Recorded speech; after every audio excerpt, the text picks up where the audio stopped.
மெழுகு பாவை இவளோ பாகம் 2 அத்தியாயம் 31. கண்ணாடி முன்னின்று முன்னும் பின்னும் தன்னை திருப்பி பார்த்து கொண்ட ஜெகன் தனது தோற்றத்தில் திருப்தி அடைந்தவனாய் புன்னகைத்தான். சும்மா அசத்துறடா ஜெகன், பட்டு வேஷ்டி பட்டு சட்டையில் அப்படியே மாப்பிள்ளை மாதிரி அம்சமா அழகா இருக்க. ஜில்லு, மாமன் இந்த கோலத்தில் பார்த்ததும் உன் ரியாக்ஷன் என்னவா இருக்கும்? வாய்விட்டு கேட்டவனின் மனக்கண்ணில் கனல் பார்வையுடன் கோபமாய் தன்னை முறைத்து பார்க்கும் ருத்ரஸ்ரீயின் பிம்பம் தெளிவாய் தெரிந்தது. நீ எப்போ என்ன காதலிச்சு எப்போ என்ன காதலா பாக்குறது என்றவனுக்கு பெருமூச்சு ஒன்றை துணையானது. அதனால மாமன் ஒரு முடிவுக்கு வந்துட்டேன். இனி நோ சைலண்ட், ஒன்லி ஆக்ஷன். மாமனோட ரொமான்ஸ் பெர்ஃபார்மன்ஸை நீ அப்படியே காதல் கடலை தொப்புக்கடின்னு குதிக்க போற பாரு. அதுக்கு ஜெகன் நீ ஸ்டெடியா இருக்கணும். ஜில்லு, என்ன அடிச்சாலும் சத்தம் இல்லாம வாங்கிட்டு ஸ்ட்ராங்கா இருக்கணும். என்ன ஓகேவா? ஆனாலும் நீ ரொம்ப சமத்த பயன்டா ஜெகன் என்றபடி கண்ணாடியில் தெரிந்த தனது பிம்பத்திற்கு ஒரு பறக்க முத்தம் கொடுத்துவிட்டு மெல்லிதாய் விசில் அடித்தபடி வாசனை திரவியத்தை தன் மீது அள்ளி பூசியவன் மீண்டும் தன்னை கண்ணாடியில் சரிபார்த்துவிட்டே அறையை விட்டு வெளியில் வந்தான். வரவேற்பறையில் அமர்ந்து காளிமுத்தவும் செல்வாவும் தொழில் சம்பந்தமாய் ஏதோ பேசிக் கொண்டிருந்தனர். அங்கே வந்த ஜெகன் சட்டென்று குனிந்து தந்தை காலில் விழுந்து வணங்கியவன், நைனா, என் ஆசீர்வாதம் பண்ணு என்க. நல்லா இரு கண்ணப்பா. எதற்கு என்று புரியவில்லை என்றாலும் அவர் மகனை ஆசீர்வாதம் செய்ய தவறவில்லை. டே மச்சி, இது என்னடா மாப்பிள்ள மாதிரி ஜம்முன்னு கிளம்பிட்ட? பட்டு வேஷ்டி பட்டு சட்டை கலக்கிற மச்சி. செல்வா நண்பனை புகழ, மாப்பிள்ளை மாதிரி இல்லடா, மாப்பிள்ளையாதான் போறேன் என்று நண்பனை திகைக்க வைத்தான். நைனா, நீ சரியான கஞ்சூஸ். மகனை இப்படியே ஆசீர்வாதம் பண்ணுவ? சீக்கிரம் கல்யாணம் பண்ணி 16 பேர பிள்ளைகளை பெத்து கொடுன்னு ஆசீர்வாதம் பண்றதை விட்டுட்டு போனேனா உன் மேல நான் கோபமா இருக்கேன் என்று மகன் முகத்தை தூக்கி வைத்து கொள்ள, அவ்வளவுதானே, இதுக்கு இல்லாம கோவிச்சுக்கிறது கண்ணப்பா என்று மகனின் தாடையை பற்றி தாஜா செய்தவர் அவன் கூறியது போல் ஆசீர்வாதம் செய்துவிட்டு, கண்ணப்பா, மருமகளை கல்யாணம் பண்ண போறியா? நான் வேணா சாட்சி கையெழுத்து போட வரவா என்று ஆசையுடன் அவர் கேட்க, மச்சி, நான் வேணும்னா மாப்பிள்ளை தோழனா வரவா என்று செல்வாவும் ஆர்வமாய் கேட்க, இருவரையும் மாறி மாறி பார்த்த ஜெகன், சாட்சி கையெழுத்து போட ஆள் இருக்கு, அதனால நீ தேவையில்லை என்று தந்தையை பார்த்து சொன்னவன் செல்வாவை பார்த்து, மாப்பிள்ளை தோழனா நீ வர வேண்டாம் மாப்பிள்ள, அதுக்கு பதிலா எனக்கு பாடி கார்டா வேணும்னா நீ வா என்றவன் நம்மட்டு சிரிப்பு சிரித்தபடி, எனக்கு விழுற அடியில் உனக்கும் 1-2 அடி விழும், பரவாயில்லையா? உனக்கு ஓகேனா சொல்லு, நான் கூட்டிட்டு போறேன். ஐயா சாமி, தெரியாம சொல்லிட்டேன், ஆளை விடு என்று இருவரும் தூக்கி கும்பிட்ட செல்வாவை பார்த்து, அது அந்த பயம் இருக்கணும், வர வர உனக்கு ஏன் ஆள் மேல பயம் இல்லாம போச்சு என்றவனின் முகத்தில் புன்னகையின் சாயல். இருவரிடமும் உண்மையை சொல்லி விடைபெற்று வெளியில் வந்து காரை கிளப்பியவன் முதலில் தான் செய்ய போகும் காரியம் எந்த அளவுக்கு வெற்றியடையும் என்கிற யோசனையே ஓடியது. எது நடந்தாலும் முன்வைத்த காலை பின் வைக்க கூடாது என்பதில் மட்டும் அவன் தீர்மானமாக இருந்தான்.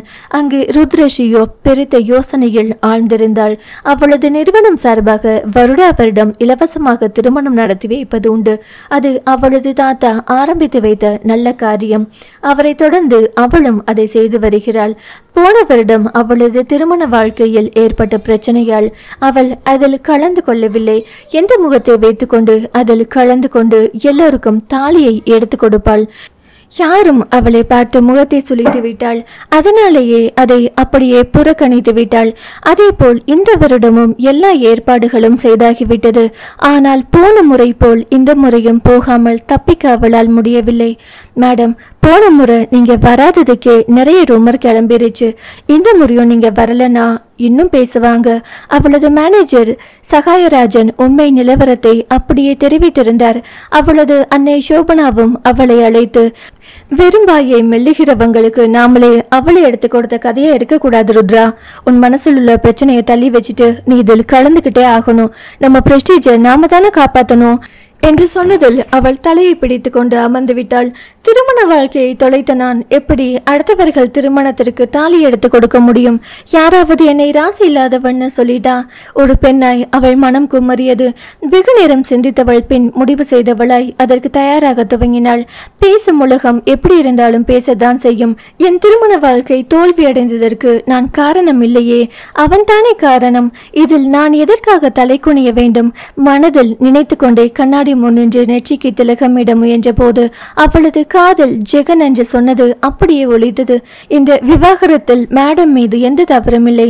முதல் தவறு கார்த்திக் பக்கம் இருந்துதான் ஆரம்பித்திருக்கிறது.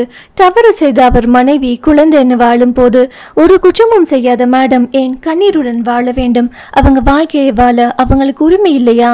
ஜெகனின் வார்த்தைகள் மீண்டும் மீண்டும் காதில் ஒலிக்க அதை தாங்க முடியாதவளாய் காதை இறுக மூடிக்கொண்டாள் தனது கரங்களால். அவன் கூறியது முற்றிலும் உண்மைதான், இல்லை என்று மறுப்பதற்கில்லை. ஆனால் நண்பனாக அவளுக்காக உயிரை கொடுக்கும் அளவுக்கு பழகிய ஒருவனால் எப்படி இப்படி திடீரென்று காதல் என்று பிதற்ற முடிகிறது? கடைசியில் அவனும் எல்லா ஆண்களை போன்று சராசரி ஆண்தானா? எல்லா ஆண்களும் ஒரே மாதிரியாக தான் இருப்பார்களோ? என்னதான் நட்பாக பழகினாலும் அவர்களது மனதில் இப்படிப்பட்ட அழுக்கான எண்ணங்கள் இருக்கத்தான் செய்யுமா? ஒரு ஆணும் பெண்ணும் நட்பாய் பழக முடியாதா? அன்று ஜெகன் அவளுக்காக உதவி செய்தது, அவளுக்காக அவனது பங்கை விட்டு கொடுத்தது, இதையெல்லாம் விட அவனது உயிரை கொடுத்து அவளது உயிரை காத்தது எல்லாம் படம் போல் அவள் மனதில் ஓடியது. ஆனால் அது எல்லாம் எதற்காக? யாருக்காக? அந்த சித்தாராவுக்காக தானே. சித்தாரா வாழ்க்கையை காப்பாற்றுவதற்காக என்னை அவன் அந்த அளவுக்கு கேவலப்படுத்தி இருக்க வேண்டாம், ஏமாற்றி இருக்க வேண்டாம், எனக்காக உயிரை கொடுப்பது போல் நடித்திருக்கவும் வேண்டாம். ஜெகனை பற்றி அவள் வெறுப்பாய் நினைத்தாள். அன்று நீதிமன்ற வளாகத்தில் அவனை சந்தித்ததுதான் கடைசி. அதற்கடுத்து வந்த இந்த 10 தினங்களாக அவள் அவனை சந்திக்கவே இல்லை. ஆனால் ஊடகங்கள் முன் அவன் பற்ற வைத்த நெருப்பு இன்னமும் புகைந்து கொண்டுதான் இருக்கிறது. பார்க்கும் இடத்திலெல்லாம் கேள்வி கேட்பவர்களுக்கு பதில் சொல்ல மேல முடியவில்லை. அதனால் இப்போதெல்லாம் எல்லாவற்றிற்கும் அவள் மௌனத்தையே பதிலாக கொடுக்கிறாள். அதையும் எல்லோரும் திரித்துதான் கூறினர். அதையெல்லாம் நினைத்து பார்த்தவளுக்கு ஜெகனின் மீது கோபம் தான் வந்தது. அவனை பற்றி நினைவுகளை வெறுப்பாய் புறந்தள்ளியவள் திருமண விழா நடக்கும் இடத்திற்கு கிளம்பி சென்றாள். அந்த பெரிய திருமண மண்டபத்தில் எல்லா மணமக்களும் ஒன்றி கூடியிருந்தனர். அங்கு வந்த ருத்ரஸ்ரீ மனதில் மீண்டும் சுணக்கம் வந்தமர்ந்தது. பெரும்பாடுபட்டு அதை தள்ளி வைத்துவிட்டு அங்கிருந்த மேடையில் போடப்பட்டிருந்த நாற்காலியில் அமர்ந்தாள். அவளது உதவியாளர் எழிலரசி அவளுக்கு பின் நின்று கொண்டாள். சகாயராஜன் நிறுவனத்தின் சார்பாக மணமக்களை வரவேற்று பேசியவர். அடுத்து ருத்ரஸ்ரீயை பேச சொல்ல அவளும் சம்பிரதாயமாக பேசிவிட்டு தனது பேச்சை சுருக்கமாக முடித்து கொண்டாள். எழிலரசி தாளிகள் அடங்கிய தாம்பழத்தட்டை கையில் ஏந்தியபடி அவள் அருகே வந்தாள். மங்கள நாளில் பூட்டப்பட்டிருந்த தாலியை கண்டதும் அவளுக்கு தனது தோற்று போன திருமண வாழ்க்கை நினைவில் ஆடியது. தன் முன் காத்திருந்த மணமக்களிடம் அந்த தாலியை எடுத்து கொடுக்க முடியாமல் ஏதோ ஒன்று அவளை தடுத்தது. முயன்று தன்னை சமாளித்துக் கொண்டு நிமிர்ந்தவளின் கண்ணில் படிகளில் வேகமாய் ஏறி மேடை நோக்கி வந்து கொண்டிருந்த ஜெகன் விழுந்தான். அவனை கண்டதும் மனதின் திகைப்பை விழிகளை விரித்து அப்பட்டமாய் அவள் முகம் காட்டி கொடுத்து விட்டது.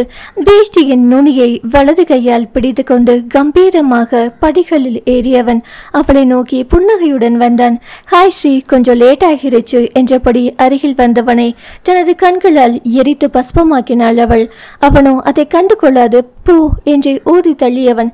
ஸ்ரீ, பொண்ணு மாப்பிளையும் காத்துட்டு இருக்காங்க பாரு என்று எழிலரசி கையில் இருந்த தட்டில் இருந்த தாலியை எடுத்து அவன் ருத்ரஸ்ரீயிடம் நீட்டினான். நீ எதுக்கு இங்க வந்த? உன்னை யார் கூப்பிட்டது? மெதுவே என்றாலும் கோபமாய் பேசியவளை கண்டு ஐயாவோட என்ட்ரி எப்படி இருந்தது? சும்மா மாசா கலக்கலா இருந்ததா? என் படத்துல வர ஹீரோ என்ட்ரி மாதிரி சூப்பரா இருந்ததா? அவளது கேள்விக்கு பதிலளிக்காமல் வேறு பேசியவன் அவளது கையை பிடித்து வலுக்கட்டாயமாக அந்த தாலியை திணித்தான். அவனது அந்த செயலில் அவள் மனதுக்குள் அதிர்ந்தாலும் இத்தனை பேர் கூடியிருக்கும் இடத்தில் அவனிடம் அநாகரிகமாக நடப்பதற்கு தயங்கியவளாய் பல்லை கடித்தாள். அருகில் இருந்த அவனுக்கு அந்த சத்தம் நன்றாக கேட்டது. பல்ல போட்டு இப்படி கடிக்காத, அப்புறம் பல்லெல்லாம் விழுந்து பொக்கவாய் கிளவி ஆயிடுவ என்று கேலி குரலில் கூறியவன். ஆனாலும் ஸ்ரீ, நீ பொக்கவாய் கிளவியா இருந்தாலும் இப்ப இருக்கிற மாதிரி அழகாதான் இருப்ப. கண்கள் மின கூறியவனை கண்டு ஆத்திரத்துடன் முகத்தை திருப்பியவள் தனது கையில் இருந்த தாலியை எடுத்து அந்த மணமக்கள் கையில் கொடுத்தாள். அடுத்தடுத்து வந்த மணமக்கள் ஒவ்வொருவராக தாலி எடுத்து கொடுக்கும் வேலையை அவள் கை செய்தாலும் நான் கேட்டதுக்கு நீ பதில் சொல்லலையே. வாய் அவனிடம் கேள்வி கேட்டது. எதுக்காக வந்த? இப்போ அது எதுக்கு உனக்கு? முதலில் வந்த வேலையை கவனி என்று உரிமையாக அதட்டியவனை அவள் உறுத்து விழிக்க சகாயராஜனும் எழிலரசியும் இருவரையும் மகிழ்ச்சி பொங்க பார்த்தனர். இருவரும் அவளுடன் எப்போதும் இருப்பவர்கள். அதனால் அவளை பற்றி நன்கு தெரியும். அவளது வாழ்க்கை இப்படி பட்டு போனதில் வருத்தமாய் இருந்தவர்களுக்கு ஜெகனின் பேட்டி மனதுக்கு சந்தோஷத்தை கொடுத்தது. இனியாவது ருத்ரஸ்ரீ வாழ்க்கை மகிழ்ச்சியாக அமைய வேண்டும் என்று எண்ணினர். ருத்ரஸ்ரீ அறியாத விஷயம் அவனது வரவுக்கான காரணம் அவளது அன்னை என்பது. எப்படியும் அவன் அவளை சந்திப்பதாயிருந்தான்.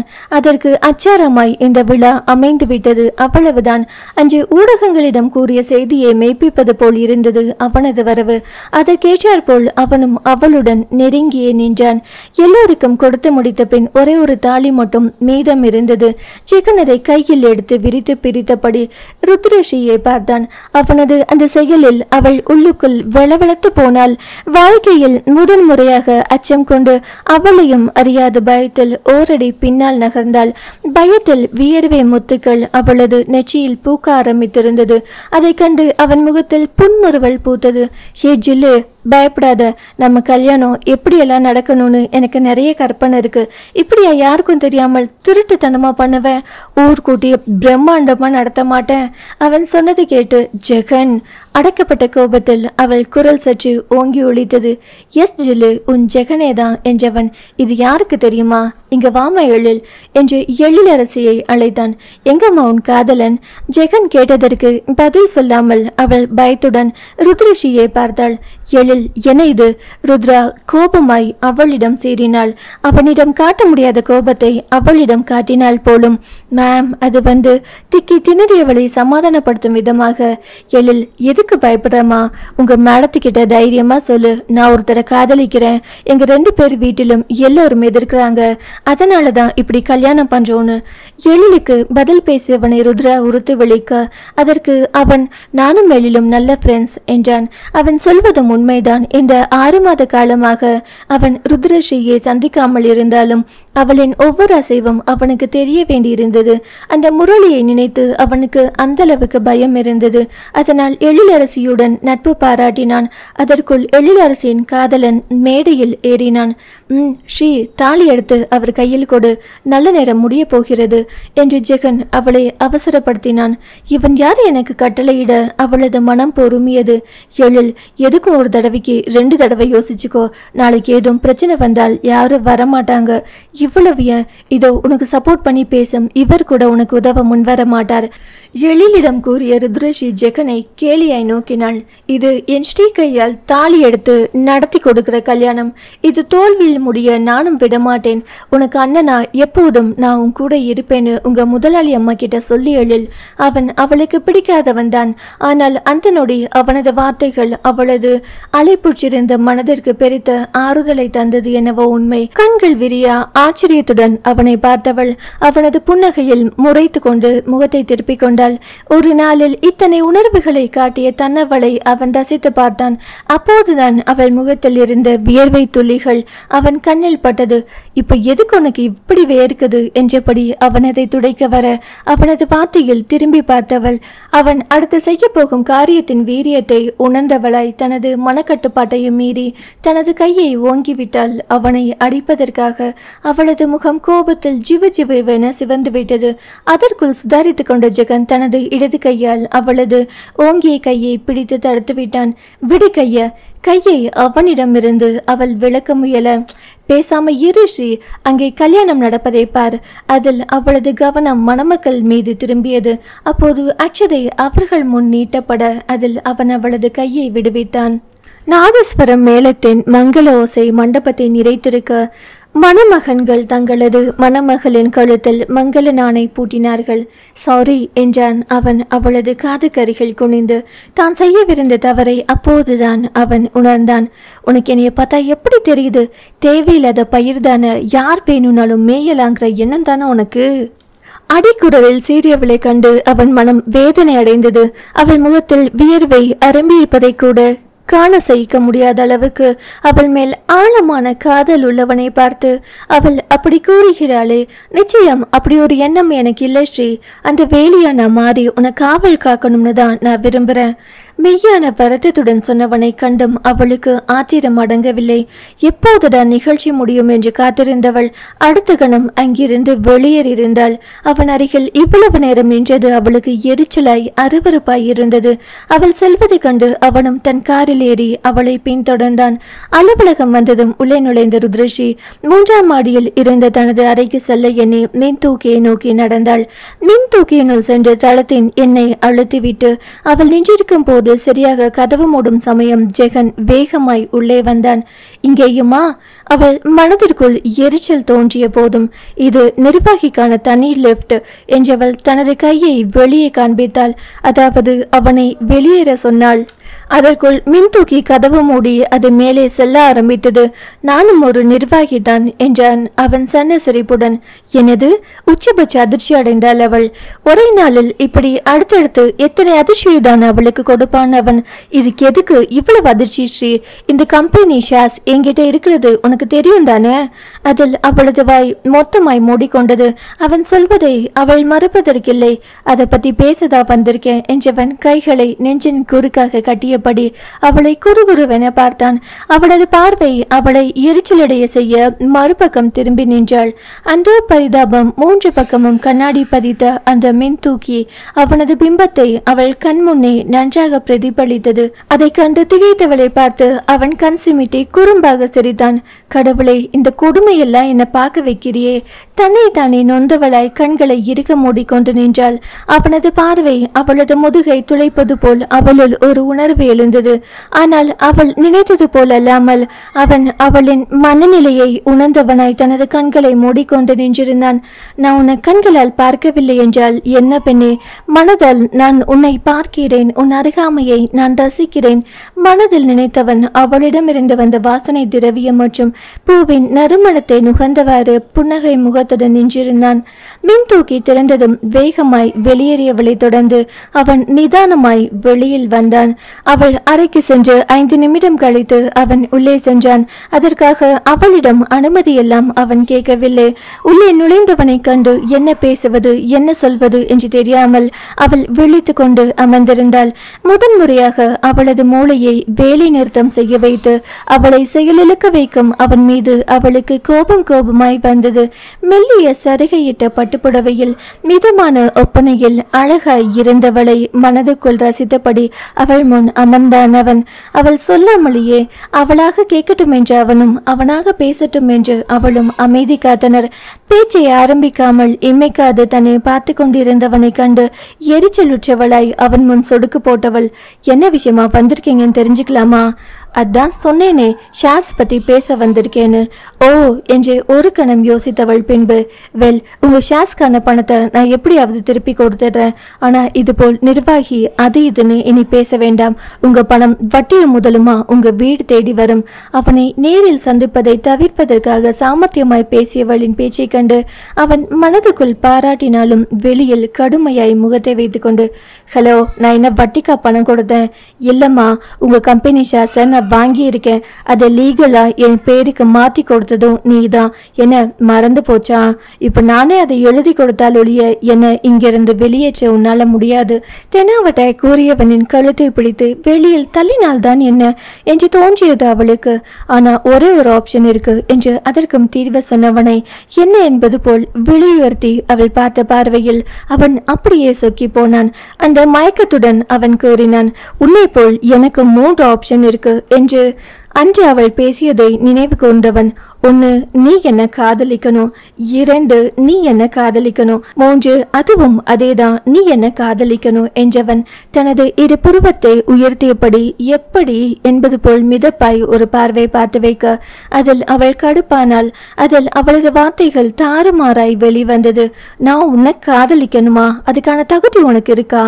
தனது தகுதி மறந்தவளாய் அவனை காயப்படுத்த வேண்டும் என்கிற ஒரே நோக்குடன் கூறியவளின் வார்த்தைகள் அவள் நினைத்தது போல் கூர்மையாய் சென்று அவனை தாக்கியது. தகுதி, இந்த ஒற்றை சொல் அவனின் வாழ்க்கையை எந்த அளவுக்கு அலைக்கழித்து கொண்டு இருக்கிறது என்பதை உணர்ந்தவனின் முகத்திலும் மனதிலும் வேதனையை நிறைந்திருந்தது. கண்களை மூடி வேதனையை கட்டுப்படுத்த முயன்றான். அன்று அவள் தகுதி பார்த்து அவனை நிராகரித்ததால் ஏற்பட்ட வழிதானே அவனை இன்றளவும் அந்த காதலை மறக்காமல் நினைக்க வைத்திருக்கிறது. காதல் வாழ வேண்டும் என்றால் இந்த வழி அவசியம் என்பதை உணர்ந்தவனாய் மீண்டும் கண்களை திறந்தவன் முகத்தில் விரக்தி புன்னகை எழுந்தது. அதை அவள் வேறு மாதிரி எடுத்துக்கொண்டாள். என்ன, உன் தகுதியை நினைச்சு உனக்கே சிரிப்பா இருக்கா? எக்காலத்துடன் வந்த அவளது வார்த்தைகளில் அவன் நிமிர்ந்தாமந்தான். எப்போதும் குட்ட குட்ட குனிந்திருக்க அவன் ஒன்ற மகான் இல்லையே. அதிலும் அவளது தவறை அவளுக்கு உணர்த்தாவிட்டால் அவன் நல்ல ஆண்மகனும் அல்லவே. இதுக்கு நான் பதில் சொல்லிடுவேன், ஆனா வார்த்தைகள் கூட உன்னை காயப்படுத்த வேண்டாம்னு பாக்குறேன் என்றான் எதையோ நினைத்து கொண்டு. எங்க சொல்லு பார்ப்போம், நான் காயப்படுறேனா இல்லையான்னு பார்ப்போம். கிண்டல் நிரம்பி வழிந்தது அவளது வார்த்தையில். நீ சொல்வதற்கெல்லாம் நான் அடங்குவேனா என்பது போல் வாழ்க்கையில் அவள் காணாத காயங்களா ரணங்களா? அவன் அவளது கண்களை ஆழ்ந்து பார்த்தவாறு, தகுதி பார்த்துதான் நீ அந்த கார்த்திகை கல்யாணம் பண்ணின. இப்போ அந்த தகுதியான கல்யாணம் என்னவானது? சரியான குறிப்பாத்து அடித்தான் அவன் தனது வார்த்தைகளில். அவனது வார்த்தைகளில் முகம் அவமானத்தில் கஞ்சி கருக்க அவளையும் அறியாது அவளது தலை தானாக கவிழ்ந்தது. தன்னை கண்டு நாணத்தின் தலை கவிழ வேண்டியவள் இப்படி அவமானப்பட்டு தலை கவிழ்ந்திருப்பதை கண்டு மனம் வலித்தது. அவள் மீது அளவில்லா நேசம் வைத்திருக்கும் அவனுக்கு என்னதான் அவள் அவனை அவமானப்படுத்திய போதும் இப்போது அவள் அடையும் வேதனையை தன் வேதனையாக எண்ணி மனம் வருந்தினான் அந்த அன்பு காதலன். அத்தியாயம் 32. கழிவிறக்கத்தில் சிறிது நேரம் தலை குனிந்து அமர்ந்திருந்த ருத்ரஷி அடுத்த கணம் வீறி கொண்டு எழுந்து பெண் சிங்கமாய் நிமிர்ந்து பார்த்தாள் ஜெகனை. அது என்னோட பர்சனல் மேட்டர், அதை பத்தி பேச உனக்கு எந்த தகுதியும் இல்லை. மீண்டும் தகுதி என்ற வார்த்தையை அழுத்தி கூறிவிட்டு பெண் புலியின் சீற்றத்துடன் அவனை நோக்கியவள். நான் உன்கிட்ட வந்து கேட்டேனா எனக்கு வாழ்க்கை பிச்சை போடுன்னு? நெத்தியடியாய் அவனை நேரடியாய் தாக்கியவளை கண்டு அவன் வாயடைத்து போனான். ஆனால் அவனின் மனமோ அவளது நிமிர்வில் கம்பீரத்தில் இவ்வளவு நேரம் அடைந்திருந்த வேதனையில் இருந்து மெதுவாய் மீண்டது. அவனுக்கு மிகவும் சந்தோஷமாய் இருந்தது அவளது மனநிலை பழையபடி மாறியதற்காக. அப்புறம் எந்த தைரியத்தில் என்னிடம் வந்து இப்படி பேசுற? இங்க பார், தேவையில்லாம பேசி என் எரிச்சலை கிளப்பாதே. கோபத்தில் படப்படுத்தவளை கண்டு அவன் நிதானமாய், அப்போ காதலிப்பதற்கு மனசன் ஒண்ணு தேவையில்லையா ஸ்ரீ? ஒருவனின் தகுதி மட்டும்தான் அதற்கான தகுதியா? புற அழகை விட அக அழகு முக்கியம் இல்லையா? அவளின் கண்களை ஆழ்ந்து பார்த்து கொண்டே அவளின் கண்களில் வழியே அவளின் மனதை ஊடுருவுவது போல் பார்த்தபடி அவன் கூறினான்.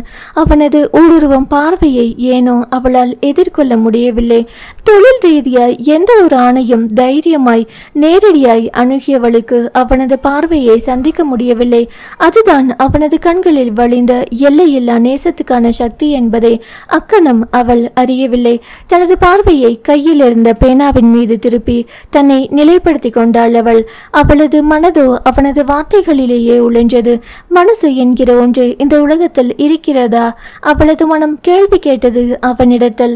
தாய்க்கு நம்பிக்கை துரோகம் செய்த தந்தை, சிறு குழந்தை என்றும் பாராமல் அதன் சிறகை ஒடித்து இயந்திரமாக்கிவிட்ட தாத்தா, தந்தையை எதிர்த்து பேச துணிவில்லாமல் பட்டாம்பூச்சி போன்று மென்மையான மகளின் இறக்கையை துண்டிக்க மறைமுகமாய் உதவியாய் இருந்த அவளது தாய், கட்டிய மனைவி இருக்கும் போதே வேறு பெண்ணை காதலித்து அவளை திருமணம் செய்து கொண்ட கார்த்திக் என்று எல்லோரும் அவளின் மனக்கண்ணில் வலம் வந்தனர். இவன் சொல்லும் மனம் என்பது இவர்களுக்கெல்லாம் ஏன் இல்லாமல் போனது? இந்த உலகமே போலியானது. இங்கு நடிப்பவர்களே அதிகம். இந்த இடத்தில் ஜெகன் அவளுக்கு செய்த துரோகம் அவளது நினைவில் வர அவளது முகம் இறுகியது. மனசு, இதை பத்தி பேசவும் உனக்கு தகுதி இருக்கா? நக்கலாய் அவனை பார்த்து சிரித்தாள் அவள். அதற்கெல்லாம் அவன் அசருவானா? பதிலுக்கு இளம் புன்முறுவலுடன், நிச்சயம் தகுதி இருக்கு ஸ்ரீ, ஒரு நாள் நீயும் அதை புரிஞ்சுக்குவ என்றான். அதை கேட்டு அவனை பார்த்து முறைத்தவள், போதும் உன் நடிப்பு பேச்சு எல்லாம். இதுக்கு மேலேயோ ஏங்கிட்டிருந்து நீ பறிக்கிறதுக்கு ஒன்றும் இல்லை. கடைசியில் உனக்கு என்னதான் வேணும்? என் நிம்மதி வேணுமா? அது ஒன்றுதான் ஏங்கிட்டே இருக்கு, அதையும் எடுத்துக்கிறியா என்று ஆங்காரமாய் கேட்டவளை கண்டு அவன் ஒரு கணம் மலைத்தான். எப்படி அவளை சமாதானப்படுத்துவது என்று தெரியாமல் அவன் விழித்தான். ஆனாலும் தன்னை சமாளித்து கொண்டு, நான் எனக்கு என்ன வேணும்னு ஏற்கனவே சொல்லிட்டேன். ஆம், எனக்கு உன் காதல் வேணும். அதை தவிர உன்கிட்ட இருந்து நான் வேறு எதையும் கேட்கவில்லை. திரும்ப திரும்ப என் மேல் குற்றம் சாட்டிட்டே போற ஸ்ரீ. இது கொஞ்சமும் சரியில்லை. உன் குற்றச்சாட்டெல்லாம் தவறுன்னு உனக்கு நிரூபிக்க தான் இங்க நான் வந்திருக்கேன் என்றவன். நான் துரோகம் செய்தவனாகவே இருக்கட்டும், ஆனால் துரோகம் மட்டுமே செய்ய நினைப்பவன் எதுக்கு உனக்கு உதவ முன்வரணும்? நீ தொழிலில் முன்னேறுவதற்கு என் எல்லா ஏற்பாடுகளையும் செஞ்சு தரணும். நீ சொன்ன சொல்லுக்காக என்னோட பங்கு எல்லாத்தையும் நான் ஏன் உன் பேருக்கு மாத்தி தந்துட்டு உன்னை விட்டு விலகி இருக்கணும்? இந்த கேள்விக்கெல்லாம் நீ பதில் தேடி பாரு ஸ்ரீ. பிசினஸ் மேக்னெட், உனக்கு தெரியாதது ஒன்றும் இல்லை. நல்லா யோசிச்சு பாரு. எல்லா கேள்விகளுக்கும் விடை கிடைக்கும். அப்படி விடை கிடைக்கும் போது என்ன நீ புரிஞ்சுக்குவ? அவன் சொன்னதன் அர்த்தம் உணர்ந்தவளாய் அவள் இருப்பதால் தானே அவன் இன்னமும் அவள் முன் அமர்ந்து பேசிக்கொண்டிருக்கிறான். இல்லை என்றால் நடப்பதே வேறு. அந்த நன்றி கடன் இன்னமும் என் மனசில் இருப்பதால் தான் நான் உன்னிடம் முகம் கொடுத்து பேசிட்டு இருக்கேன். இல்லனா நீ பண்ணும் காரியத்துக்கு என்னுடைய பதில் வேற மாதிரி இருந்திருக்கும். அவனது வார்த்தையில் அவனது கண்கள் பளிச்சிட்டது. இது போதுமே அவனுக்கு.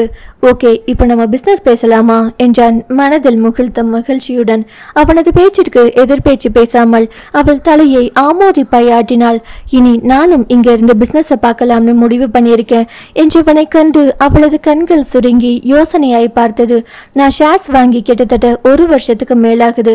ஆனால் அதில் எவ்வளவு லாபம், நிறுவனத்தின் வரவு செலவு என்ன என்பதை பத்தி எல்லாம் இதுவரை ஒரு வார்த்தை கேட்டதில்லை.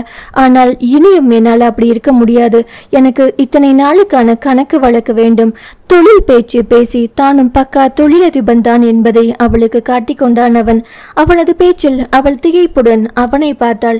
ஷாஸுக்குண்டான லாபத்தை இதுவரை வாங்கவே இல்லையா? ஏன்? எல்லாம் உனக்காக தான் சொன்னா நீ நம்புவியா? நீ ரொம்ப கஷ்டத்துல இருக்கேன்னு தான் நான் அதையெல்லாம் எடுக்காமல் சகாயத்திடம் சொல்லி திரும்ப தொழிலில் போட சொன்னேன். அதை கேட்டு ஒரு நொடி அவள் அமைதியாய் இருந்தாள். நான் உன்னை ஒன்றும் செய்ய முடியாதபடி என் கையை கட்டி போட்டு என்னை மேலும் மேலும் கடனாளி ஆக்குகிறாய். உனக்கான என்னோட நன்றி கடன் அதிகரித்து கொண்டே போகிறது. அவளின் வார்த்தையில் விரக்தியும் வேதனையும் சரிபாதியாய் கலந்திருந்தது. எனக்கு உன் நன்றி கடன் தேவையில்லை பெண்ணே, உன் காதல் தான் வேண்டும் என்று அவனது மனம் அவளின் வேதனை கண்டு அவள் பால் உருகியது. ஆனால் அவன் எதுவும் பேசாமல் அவளை பார்த்த வண்ணம் அமர்ந்திருந்தான். உனக்கு தனியா ஒரு ரூம் கொடுக்க சொல்றேன், நீ அங்கிருந்து நிர்வாகத்தை கவனித்துக்கொள் என்றவள் இன்டர்காமை எடுத்து எழிலரசியை அழைக்க போனாள். அவள் அழைப்பை எடுக்காததை உணர்ந்து இந்த எழில் என்ன செய்கிறாள் முணுமுணுத்தவளை கண்டு புது மணப்பெண் எப்படி வேலைக்கு வருவாள்? அவன் சிரிப்புடன் சுட்டி காட்டியதும் தான் அவளுக்குமே நினைவுக்கு வந்தது எழிலரசிக்கு திருமணமானது பற்றி. உடனே சகாயராஜனை அழைத்து அவனுக்கு தேவையானதை செய்து கொடுக்க சொன்னாள். எல்லாம் முடிந்ததும் மற்ற லீகல் ஃபார்மாலிட்டிஸ் எல்லாம் நாளைக்கு பார்க்கலாம் என்றவள் அவன் முகத்தை பார்க்க, வேலை முடிந்தது, கிளம்புன்னு சொல்லாம சொல்றியா ஜில்லு? அது எப்படி மாமன் உன் முகத்தை பார்க்காம இருப்பேனாம்? இப்ப போறேன், இன்னும் கொஞ்ச நேரத்தில் உன்னை தேடி வருவேன் ஜில்லு. மனதில் நினைத்தபடி எழுந்தவன், முதலா உங்க கம்பெனியில் ஜாயின் பண்ற, என்னை வாழ்த்த கூடாதா? அவளது கண்கள் அவனை முறைத்து பார்த்தாலும் அவளது உதடுகள் வாழ்த்துக்கள் என்று முணுமுணுப்பாய் அசைந்தது.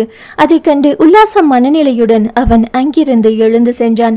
ஜெகன் சென்றதும் வேலை எதுவும் செய்ய தோன்றாமல் ருத்ரஸ்ரீ அப்படியே அமர்ந்து விட்டாள். அவளது மனமோ அலைக்கடலாய் கொந்தளித்து கொண்டு இருந்தது. ஜெகனின் முன்னுக்கு பின் முரணான பேச்சுகள் அவளை பெரிதும் குழப்பியது.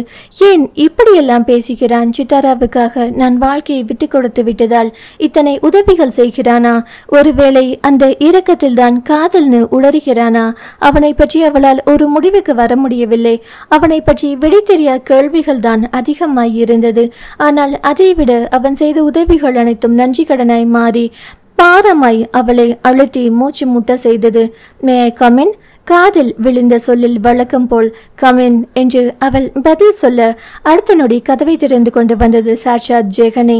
என்ன என்றால் தனது எரிச்சலை கட்டுப்படுத்தி கொண்டு. அவனது செய்கைகள் ஒவ்வொன்றும் புரியாத புதிராய் இருப்பதால் உண்டான எரிச்சல் அது. எனக்கு இந்த டீட்டெயில்ஸ் எல்லாம் புரியல. அதனால் கையில் ஒரு பெரிய கோப்புடன் தன் முன் வந்தவனை கண்டு கடுமையாய் முகத்தை வைத்து கொண்டவள், மிஸ்டர் ஜெகன், இது பத்தி தெரியணும்னா இதுக்கான டிபார்ட்மெண்டில் உள்ளவங்களை தான் கூப்பிட்டு கேட்கணும். உங்களுக்கு இதை சொல்லிக் கொடுக்க இப்போது எனக்கு நேரம் இல்லை.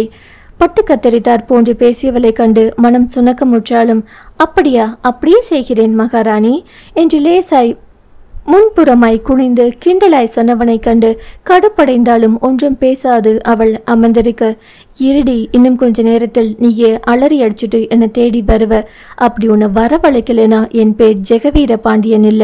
மனதுக்குள் சபதமிட்டவனாய் அவன் சொல்ல, அவன் செய்ய போகும் விபரீதத்தை அறியாதவளாய் அவள் தன் வேலையில் ஆழ்ந்தாள். முயன்று வேலையில் ஆழ்ந்தவளை வேலை தன்னுள் உள்வாங்கி கொண்டது. இன்னும் ஒரு தோசை சாப்பிடுங்க. சித்தாரா கணவனது தட்டில் மேலும் ஒரு தோசையை எடுத்து வைத்தாள். கார்த்திக் எப்போதும் போல் அவளை நிமிர்ந்து பார்க்காமல் சாப்பிடும் வேலையை தொடர்ந்தான். அவனுக்கு சாம்பார் ஊற்ற கரண்டியை அவள் எடுத்த போது அவளது இடுப்பில் தொற்றியிருந்த ராகவ் அந்த கரண்டியை பிடித்து இழுக்க முயல லாவகமாய் அவனது கையை விலக்கியபடி கணவனது தட்டில் சாம்பார் ஊற்றிய சித்தாரா, கண்ணா சமத்தா இருந்தா அம்மாவும் கூட விளையாடுவேன். அவள் சொல்லியதும் அது புரிந்தார் போன்ற ராகவ் தனது அரிசி பற்கள் முளை தனது வாயை திறந்து கிளிக்கி சிரித்தான். தாய் மகனது பேச்சுவார்த்தையில் தலையிடாமல் எனக்கும் அதற்கும் சம்பந்தமில்லை என்பது போல் உண்டு கொண்டிருந்த கார்த்திகின் முடியை பிடித்தெழுத்தான் அந்த சின்ன கண்ணன். மகனது செய்கையில் சிதாரா மனம் பதறியபடி அவனது கையை விலக்க முயல, கார்த்திகோ அதை தடுத்தவனாய் மகனது கைப்பற்றி அதில் முத்தமிட்டபடி முகம் மலர்ந்தவனாய், என்ன கண்ணா வேணும்? மனைவியோடு உறவாட குற்ற உணர்ச்சி அவனை தடுத்த போதும் மகனிடம் மிகுந்த பாசத்துடன் இருந்தான் அவன்.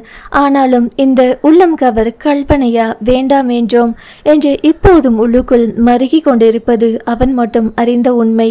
தந்தை தன்னிடம் பேசியதை அறிந்து ராகவ் அவனிடம் தாவி செல்ல, கண்ணா அப்பா சாப்பிடட்டும், நீ என்கிட்டே இரு. சித்தாரா மகனை அதட்ட, பரவாயில்ல கொடு. வெகு நாட்களுக்கு பின் தன்னிடம் பேசிய கணவனை கண்ணீர் மல்க பார்த்தவள் ஒன்றும் பேசாது மகனை அவனிடம் கொடுத்தாள். மகனை வாங்கும் போது மனைவியின் கண்ணீர் அவனது கவனத்தில் பதிந்து குற்ற உணர்ச்சியை தூண்ட மேலும் அவளை பார்க்கும் சக்தியற்று தலையை குனிந்து கொண்டான் அவன். மகனுக்கு ஊட்டிவிட்டு தானும் உண்டு எழுந்தவன் மகனின் வாயை கழுவிவிட்ட பின் மனைவியிடம் அவனை கொடுத்தான். சித்தாரா இயல்பு போல் தனது புடவை முந்தானையால் சின்னவனின் வாயை துடைத்து விட்டாள். அதை ஏக்கத்துடன் பார்த்திருந்தது பெரியவனின் விழிகள். இதுபோல் சின்ன சின்ன சேவைகள் மனைவி செய்யாய் தன்னை அவள் மடித்தாங்க என்று மனம் இணைந்து வாழ வேண்டும் என்று அவன் கண்ட கனவு அவன் முன் விரிந்தது. அந்த கனவை எல்லாம் களைத்தது அவன்தானே. மனமும் முகமும் சுணங்க அவன் நின்றிருக்க அவன் அருகில் வந்த சித்தாரா அவனது மனம் புரிந்தார் போன்று தனது புடவை முந்தானையை எடுத்து மகனுக்கு துடைத்து விட்டது போல் கணவனுக்கும் துடைத்து விட்டாள். அவன் அன்பை காட்டாத போதும் அவள் அன்பை அள்ளி அள்ளி கொடுப்பதை உணர்ந்தவன் அதை தாங்க மாட்டாதவனாய் நிற்க முடியாமல் தடுமாறியவன் சுவற்றின் மீது சாய்ந்து நின்று தன்னை சமாளித்தான். பின் தன்னை சுதாரித்துக் கொண்டு மனைவியை ஏறிட்டும் பார்க்காது அவன் அலுவலகம் கிளம்பினான். கணவன் ஒன்றும் பேசாமல் செல்வதைக் கண்டு பெருமூச்சு விட்டவளாய் நின்றவள் பின் தன் வேலையை பார்க்க சென்றாள். இருவரின் குற்ற உணர்ச்சியும் வாழ்க்கையை அடுத்த கட்டத்திற்கு கொண்டு செல்ல முடியாதபடி அவர்களை அந்த இடத்திலேயே தேங்கி நிற்க செய்திருந்தது. ருத்ரஷி தனது வேலையில் சுமார் 3 மணி நேரம் மூழ்கியிருந்தவள் திடுமென கணக்கில் சந்தேகம் வர தலைமை கணக்கரை அழைத்து கேட்கலாம் என்று எண்ணி அவரை அவள் அழைக்க அவரோ ஜெகனின் அறையில் இருப்பதாய் தகவல் கிடைத்தது. அதுவும் 3 மணி நேரமாக என்கிற கூடுதல் தகவல் வேறு. கோபத்தோடு எழுந்தவள் நேரே அவனின் அறைக்கு சென்றாள். அறைக்கதவை தட்டிவிட்டு உள்ளே சென்றவள் அங்கு கண்ட காட்சியை கண்டு திகைத்து போய் வெளி விரித்து நின்றாள். எல்லா துறைகளிலும் உள்ள தலைமை வேலையாட்கள் எல்லாம் அங்குதான் கூடியிருந்தனர். அடுத்த கணம் கோபத்தோடு எல்லாரும் அவங்கவுங்க இடத்துக்கு போங்க என்று அவள் சப்தமிட, சார் தான் கூப்பிட்டு அனுப்பிச்சார், அதனாலதான். சாரி மேம் என்றபடி ஒவ்வொருவராக வெளியில் சென்றனர். எல்லோரும் சென்ற பின் அவனை பார்த்து அவள் கோபத்தோடு முறைக்க அவனோ மந்தகாச புன்னகையுடன் அவளை பார்த்திருந்தான். வேலை நேரத்தில் இது என்ன கூத்து? ஜெகன், உனக்கு பிசினஸில் ஆர்வம் இல்லைனா தயவு செஞ்சு இங்க வராத. இப்படி வந்து என் நேரத்தை வீணடிக்காதே.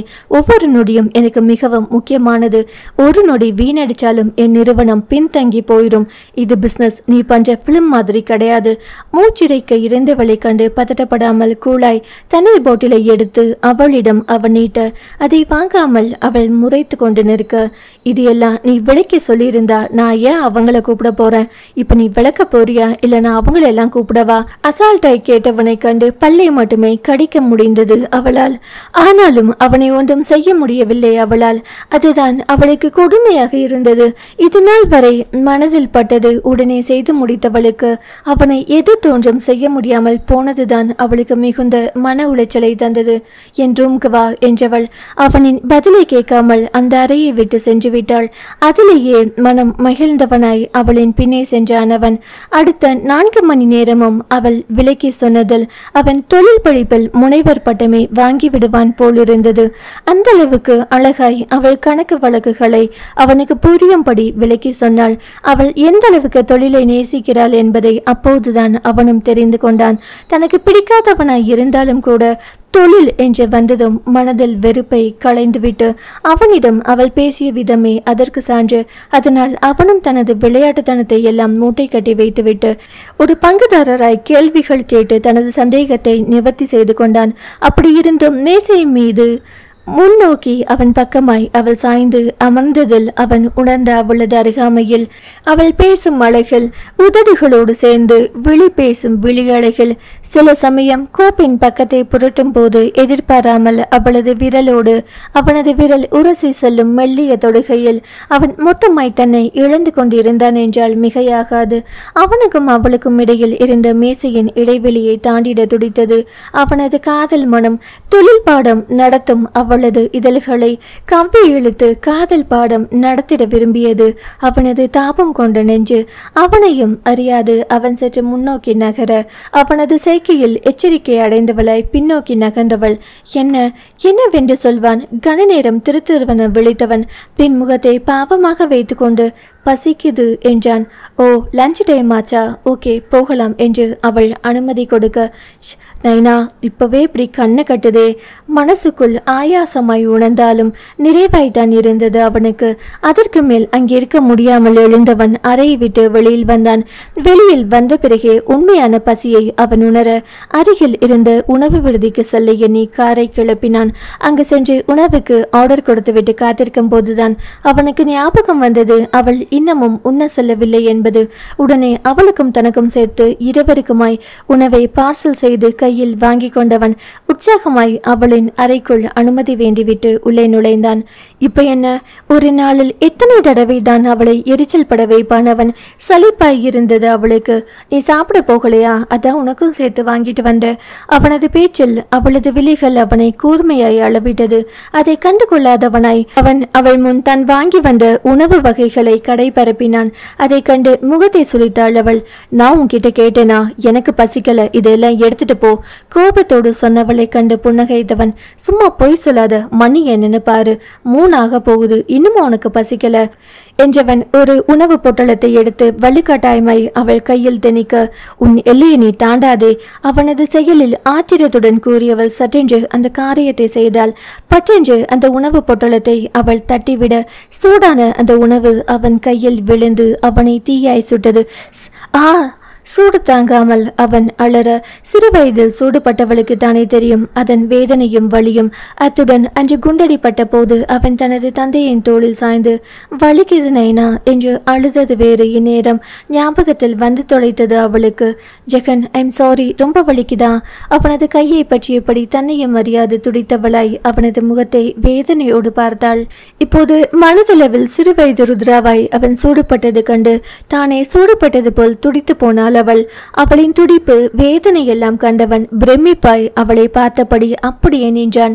தான் உடுத்தியிருந்த விலையுயர்ந்த பட்டுப்புடவையின் முந்தானை கொண்டு அவனது கையை துடைத்து விட்டவள், வாஷ்ரூம் போய் வாஷ் பண்ணிட்டு வாங்க, எரிச்சல் கொஞ்சம் தனியும் என்றாள் பதறியவளாய். அவள் சொன்னதை கேட்டு தலையாட்டியவன் முடுக்கிவிட்ட பொம்மை போல் அங்கிருந்து நகர்ந்தான். அவன் சென்ற பின்னரே அவளுக்கு சுற்றுப்புறம் உரைத்தது. அதிலும் அவளது புடவை முந்தானையில் இருந்த உணவு கரை அவளின் மனதினை நன்கு எடுத்துரைக்க அதை உணர்ந்தவளாய் தொய்ந்து போய் நாற்காலியில் அமர்ந்தாள். தலையை பிடித்து கொண்டு அப்படியே அமர்ந்திருந்தாள். அவளுக்கே அவளை பிடிக்கவில்லை. மனம் சூறாவளியில் சிக்கிய சிறு துரும்பு போல் உணர்வுகளின் தாக்கத்தில் சிக்கி தவித்து கொண்டு இருந்தது. வாஷ்ரூமில் இருந்து வெளியில் வந்த ஜெகன் அவளின் நிலையை கண்டு இரக்கம் கொண்டான். மனதில் பச்சாதாபம் எழ அவள் அருகில் வந்தான். ஸ்ரீ, அவனின் அழைப்பு கேட்டும் அவள் தலை நிமிரவில்லை. நான் உன் ஃப்ரெண்டா உன் மனசில் இருக்கேன் தானே? அதில் விழிக்கென்று அவனை நிமிர்ந்து பார்த்தவள் கண்களில் நட்பும் வெறுப்பும் சரி பாதியாய் கலந்திருந்தது. ஆமாம், ஒரு ஃப்ரெண்டா நீ என் மனசில் இருக்கதான், இல்லைன்னு நான் சொல்லல. எனக்காக உன் பங்கு எழுதின பத்திரத்தை கிழிச்சு போட்ட பாரு, அந்த நண்பன் ஜெகன் இன்னமும் என் மனசில் இருக்கான். எனக்காக நீ குண்டடி பட்ட பாரு, அப்ப என் மனசுக்குள்ள நண்பனாய் ஆழமாய் புகுந்த ஜெகன் இன்னமும் என் மனசில் சாகாம இருக்கான். யாருக்குமே இடம் கொடுக்காத என் மனசில் உனக்கு மட்டும் என் நண்பனா இடம் கொடுத்தேன். ஆனா நீ அதுக்கெல்லாம் துரோகத்தை பரிசா கொடுத்திருக்க. உன்னை பார்க்கவே பிடிக்கல. எனக்கு உதவி பண்றதா இருந்தா தயவு செய்து என் கண்ணு முன்னாடி வராத. நான் உனக்கு துரோகம் பண்ணியதா நீ நினைக்கிறியா? ஆமாம் என்றாள் எங்கேயோ பார்த்து கொண்டு. என் கண்ணை பார்த்து சொல்லு ஸ்ரீ என்றான் அழுத்தமாய் கட்டளையிடும் குரலில். அந்த குரலில் அவளையும் அறியாது அவனை ஏறிட்டு பார்த்தாள். அவனது கூறிய பார்வையில் கண்ணும் மனசும் கூச தனது பார்வையை விலக்கி கொண்டாள் அவள். அது எதனால் என்பது அவளுக்கு விளங்கவில்லை. என் மனசில் உள்ள காதல் என் கண்ணில் தெரியலையா உனக்கு? உருகும் குரலில் கூறியவன் குரல் அவளது மனதை ஏதோ செய்தது. உணர்ச்சி கொந்தளிப்பில் சிக்கி தவித்தவளை அவனது குரலும் தவிக்க செய்தது. தனது தவிப்பு எதனால் ஏன் என்று ஆராய விரும்பாதவளாய், பிளீஸ் ஜெகன், தயவு செஞ்சு இந்த காதல் கத்திரிக்கான்னு பிதற்றுவதை விடுங்க. உங்களுக்கு வேணும்னா காதலிக்கும் வயது இருக்கலாம். எனக்கு காதலிக்கும் வயதும் இல்லை, அதற்கான மனதும் இல்லை, அதுக்கு நேரமும் இல்லை. நீங்க நினைப்பது போல் நான் இல்லை. நான் ஏற்கனவே திருமணமாகி விவாகரத்தான பெண். என்னிடம் நீங்க இப்படி பேசுவதே தப்பு. இனி தொழில் ரீதியாய் பேசுவதாய் இருந்தால் மட்டும் என்னிடம் பேசுங்க என்றவள் மனதில் இருந்த நட்பு அவனை மரியாதையாய் அழைத்து பேசியது. அதை அவனும் உணர்ந்தான். பேச்சுவார்த்தை முடிந்தது என்பது போல் அவள் எழுந்து அறையை விட்டு வெளியில் செல்ல முயன்றாள். அவள் முன் கை நீட்டி அவளை தடுத்து நிறுத்தியவன், யாரோ ஒருத்திக்காக தான் நான் உனக்கு துரோகம் பண்ணினேன்னு சொல்றியே, நான் செய்தது எல்லாம் உனக்காக தான் என்பதை நீ எப்போ புரிந்து கொள்ள போகிறாய் ஸ்ரீ என்றவன் அவள் முன் வந்து நின்றான். அவன் கூறியது கேட்டு அவள் திகைத்து போனாள். இது என்ன புதிதாய் என்பது போல் அவனை பார்த்தாள் அவள்.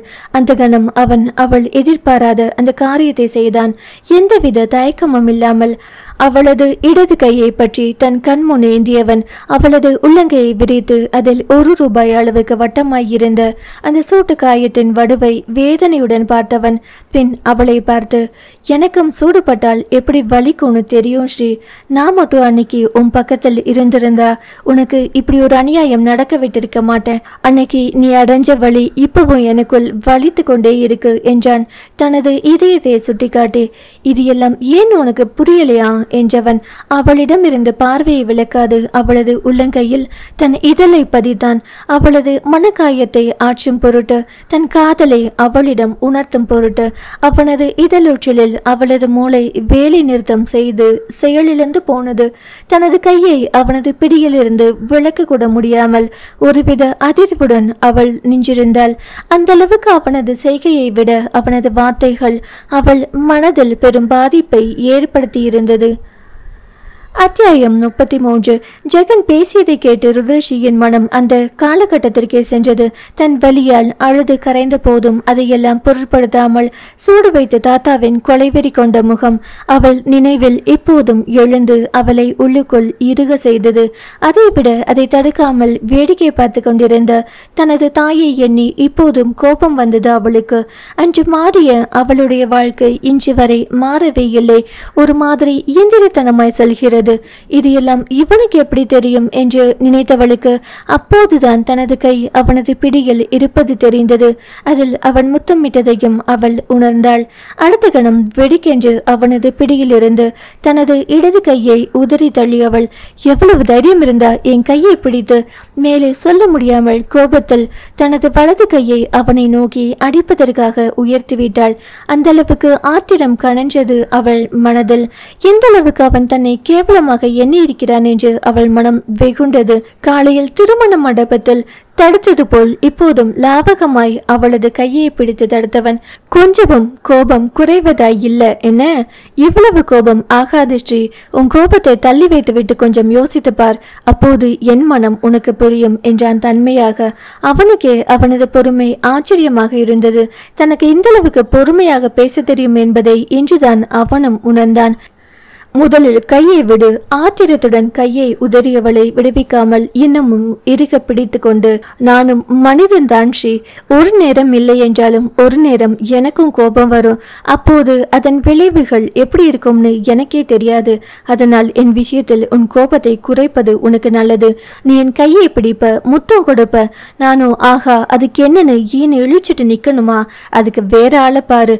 இந்த ருத்ரஷியிடம் உன் வேலையெல்லாம் பழிக்காது. வேற ஆள் பார்க்க எண்ணமெல்லாம் எனக்கில்ல, நீ மட்டும் போதும். அவளது பேச்சில் எழுந்த விரிந்த புன்னகையுடன் சொன்னவன் பிடித்திருந்த அவளது கையை விடாமல் அவள் முகம் நோக்கி குனிந்தான். தனது முகத்துக்கு மிக அருகில் இருந்த அவனது முகத்தை கண்டு பயப்படாமல் அவனை தைரியமாக பார்த்தவள் பார்வையில் மிதமிஞ்சிய வெறுப்பு இருந்தது. ஏன் ஜில்லு, என் காதலை புரிஞ்சிக்க மாட்டேங்கிற? அவளை பார்த்து மென்மையாக கேட்டான் அவன். காதலாம் காதல். ஒரு டிவோர்ஸி கிட்ட காதல் பத்தி பேசுறேன்னா அந்த காதலுக்கான அர்த்தம் தான் என்ன? அவள் வெடித்ததில் அதன் அர்த்தம் புரிந்தவனாய் அதிர்ந்து போனவனாய் அவளது கையை விடுவித்தவன் கண்ணில் வலியுடன் அவளை பார்த்தான். கடைசியில் என்ன வார்த்தை சொல்லிவிட்டாய் பெண்ணே? அவனது நெஞ்சம் மருகியது அவளது சொல்லில். வார்த்தைகள் கூட மனதில் இத்தனை ரணத்தை ஏற்படுத்துமா? அத்தகைய ரணவேதனையை அவன் அனுபவித்தான். அடுத்தடுத்து தாவம் குரங்கு மனம் கொண்டது ஆணின் மனம். இதில் காதல் ஒண்ணுதான் கேடு. ஆணின் அகராதியில் காதலுக்கான அர்த்தம் என்ன? வெறும் உடல் தேவை. அந்த மயக்கம் தீரும் போது அதே காதல் மனம் வேறு பெண்ணிடம் காதல் கொள்ளும். அப்போ இந்த காதலுக்கான அர்த்தம் தான் என்ன? இனிமேல் என்கிட்ட காதல் கத்திரிக்கான பேசிட்டு வந்த என்ன செய்வேன் எனக்கே தெரியாது. படப்படவென பொறிந்தவளை கண்டு அவன் அசந்து போய் நின்றான். ஆனாலும் அவள் கூறிய வார்த்தைகளின் பின்னிருந்த வழியை அவனது காதல் மனம் இனம் கண்டு கொண்டது. அவளது தந்தை மற்றும் கார்த்திகால் அவள் மனதளவில் பெரிதும் பாதிக்கப்பட்டிருக்கிறாள் என்று. நான் அப்படி இல்லை என்றவனை அவள் முறைத்து பார்க்க, உன்னை கல்யாணம் பண்ணிக்கணும் என்றுதான் நினைக்கிறேன். முதல் கல்யாணம் தோல்வி அடைஞ்ச வாழ்க்கையை வெறுத்துடணுமா ஸ்ரீ? உனக்குன்னு ஒரு வாழ்க்கையை நீ வாழ வேண்டாமா? இங்க பார், இத பத்தி பேசுறது இதுதான் கடைசி தடவை. டிவோர்ஸ் ஆனவங்க எல்லாரும் கல்யாணமே பண்ணிக்காம தனி மரமா வாழணும்னு நினைக்கிற அளவுக்கு நான் ஒன்னும் 10ஆம் பசலித்தனமான ஆள் கிடையாது. அதில் அவன் முகம் மலர்ந்தது. அதை கண்டு அவளது முகம் கடுகடுத்தது. அதுக்காக ஒரு ஆணை நம்பி மீண்டும் என் வாழ்க்கையை ஒப்படைக்கும் அளவுக்கு நான் முட்டாளும் கிடையாது. எனக்கு எந்த ஆணின் துணையும் வேண்டாம். என்னால் தனித்து வாழ முடியும் என்று நிமிர்வாய் பேசியவளிடம் என்ன பேசி தன்னை புரிய வைப்பது என்று தெரியாமல் அவன் திகைத்து நின்றான். எனக்கு நீ உதவி செய்யறதா நினைச்சா இதை மட்டும் செய்யுங்க. இதுபோல் என் பின்னால் சுத்தாம இருந்தா போதும். ஒரு தொழில் பார்ட்னராய் என்னுடன் பேசி பழகினால் போதும். அந்த தொழில் ரீதியான உறவை தாண்டி வேறு எதையும் என்கிட்ட எதிர்பார்க்காதீங்க என்றவள். நான் யார்கிட்டையும் எதையும் கேட்டதில்லை. ஆனா ஒரு தோழியா உங்ககிட்ட ஒன்னு கேட்கிறேன். ஏன்னா என்னை பத்தி நீங்க நிறைய விஷயம் தெரிஞ்சு வச்சிருக்கீங்க. அதனால நான் சொல்ல வரத கட்டாயம் புரிஞ்சுக்குவீங்க. நான் வாழ்க்கையில் ரொம்ப அடிபட்டுட்டேன். இனியாவது என் வாழ்க்கை நிம்மதியா இருக்கணும்னு நினைக்கிறேன். அந்த நிம்மதியை நீங்க கெடுத்துறாதீங்க ப்ளீஸ். இரு கைகளையும் கூப்பி வேண்டி நின்றாள் அவனிடத்தில். யாரிடமும் கெஞ்சி அறியாதவள் அவனிடம் கெஞ்சி நின்றாள். அதில் அவனது மனம் வலித்தது.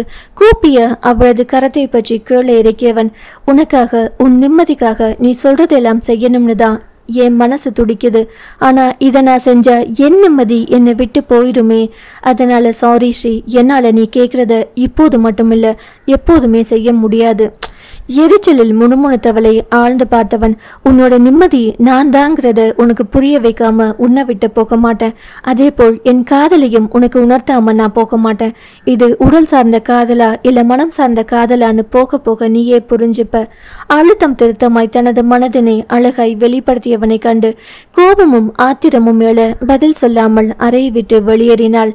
அவள் சென்ற திசையை வெகு நேரம் பார்த்து கொண்டிருந்தவன் பின் பெருமூச்சொன்றை இழுத்து விட்டபடி உணவு பொட்டலங்களை எல்லாம் எடுத்து மீண்டும் பாலித்தீன் பையில் வைத்தவன் அங்கு வேலை செய்யும் வேலையாள் கையில் கொடுத்து அதை சாப்பிட சொல்லிவிட்டு தனது அறைக்கு வந்தவன் தான்.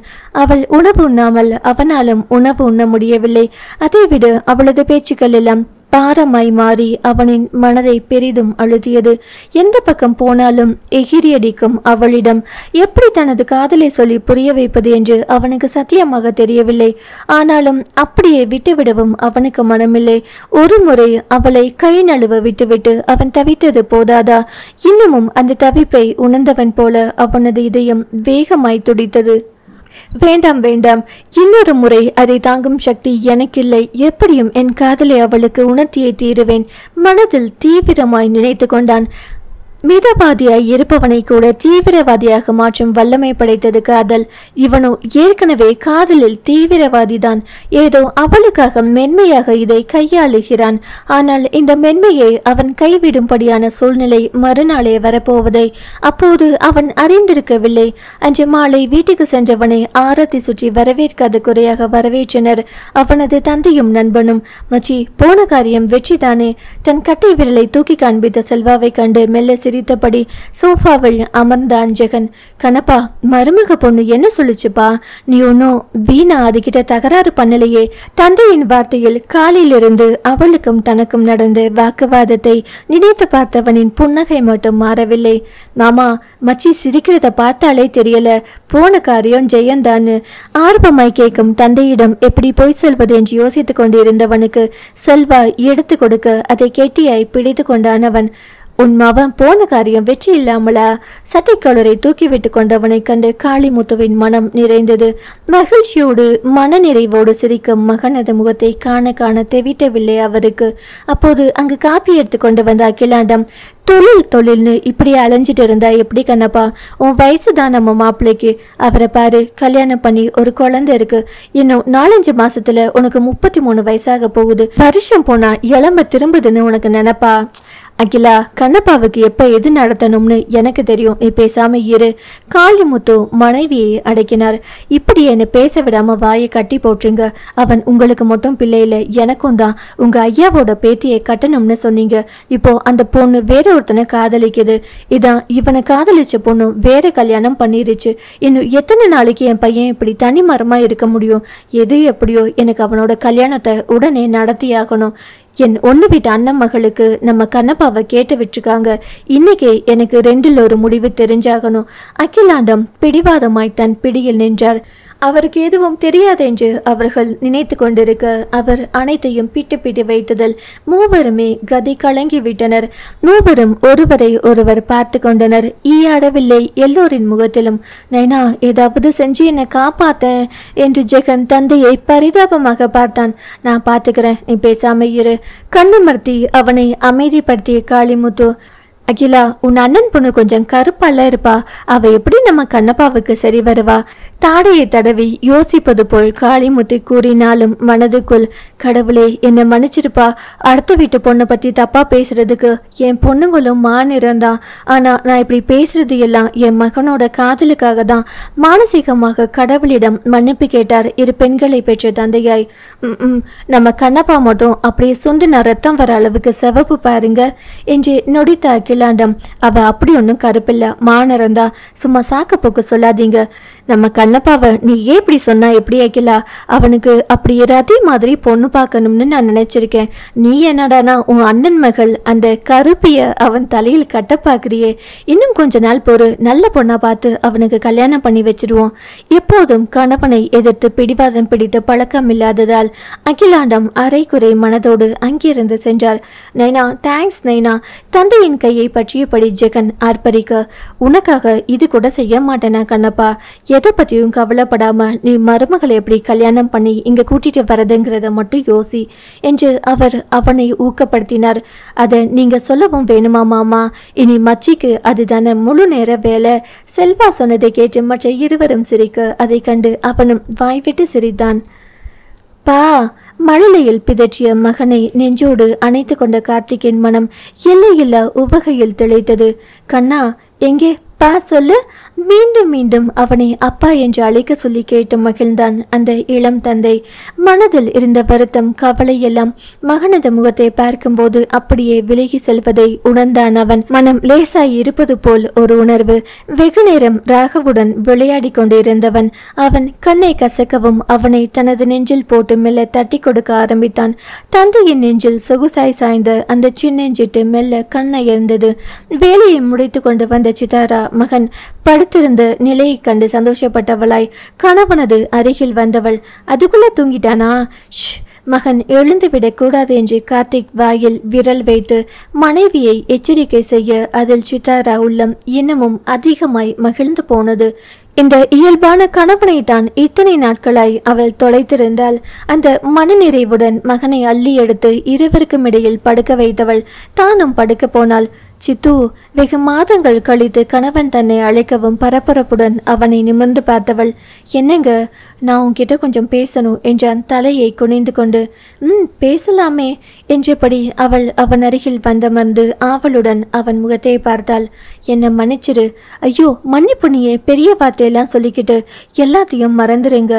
பதட்டத்துடன் சொன்னவளை வாத்சல்யத்துடன் பார்த்தான் அவன். என்ன மாதிரியான அன்பு உள்ளது? அவனது மனம் பிரமித்தது.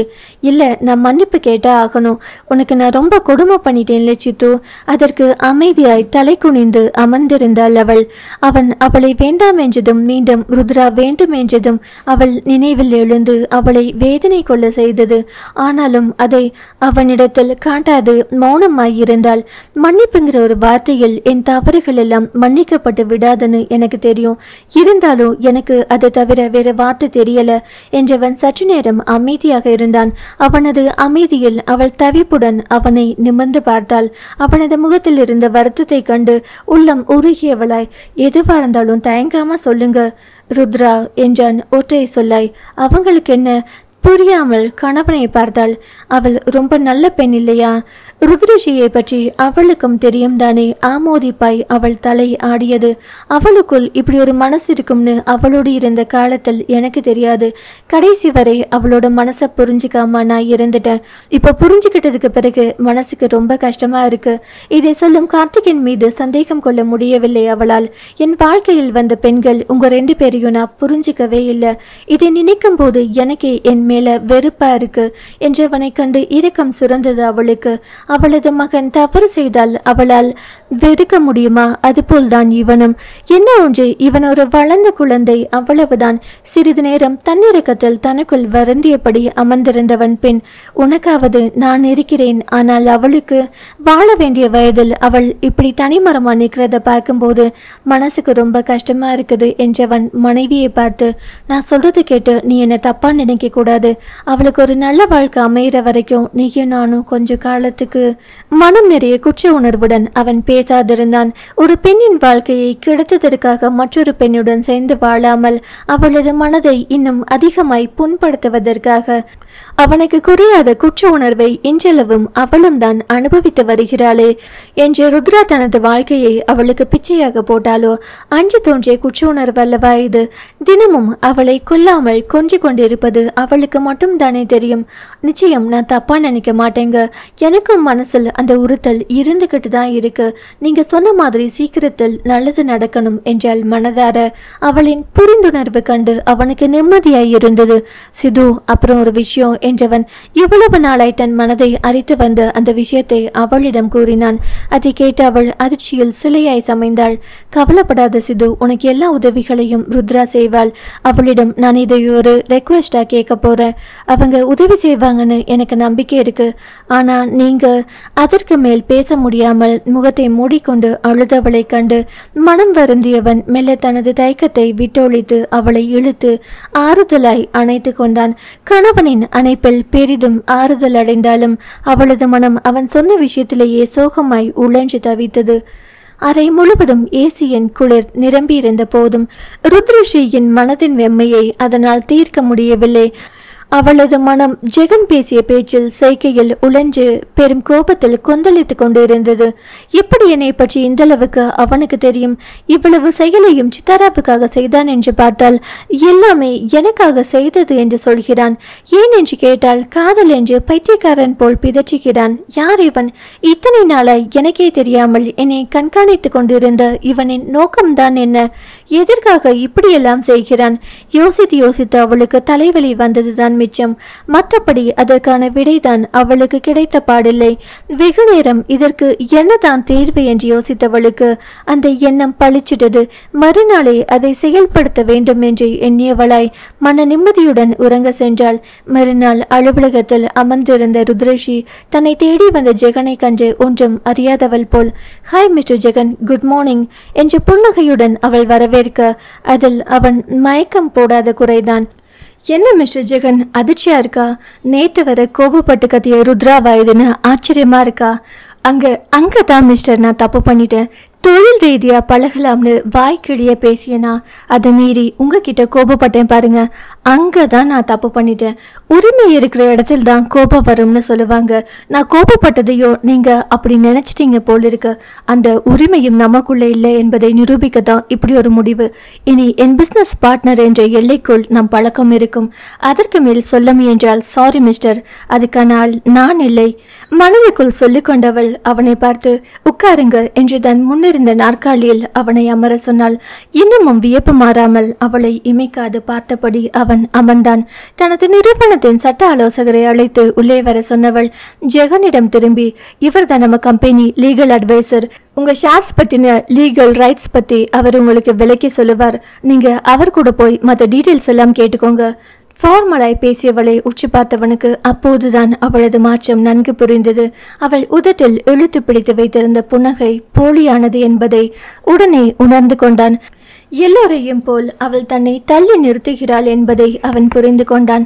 தன்னிடம் கோபப்பட்டு பதட்டப்பட்டு உணர்வுகளை காட்டியவள் மீண்டும் அவள் தனது இரும்பு கவசத்தை அணிந்து கொண்டாள் என்பதையும் புரிந்து கொண்டான்.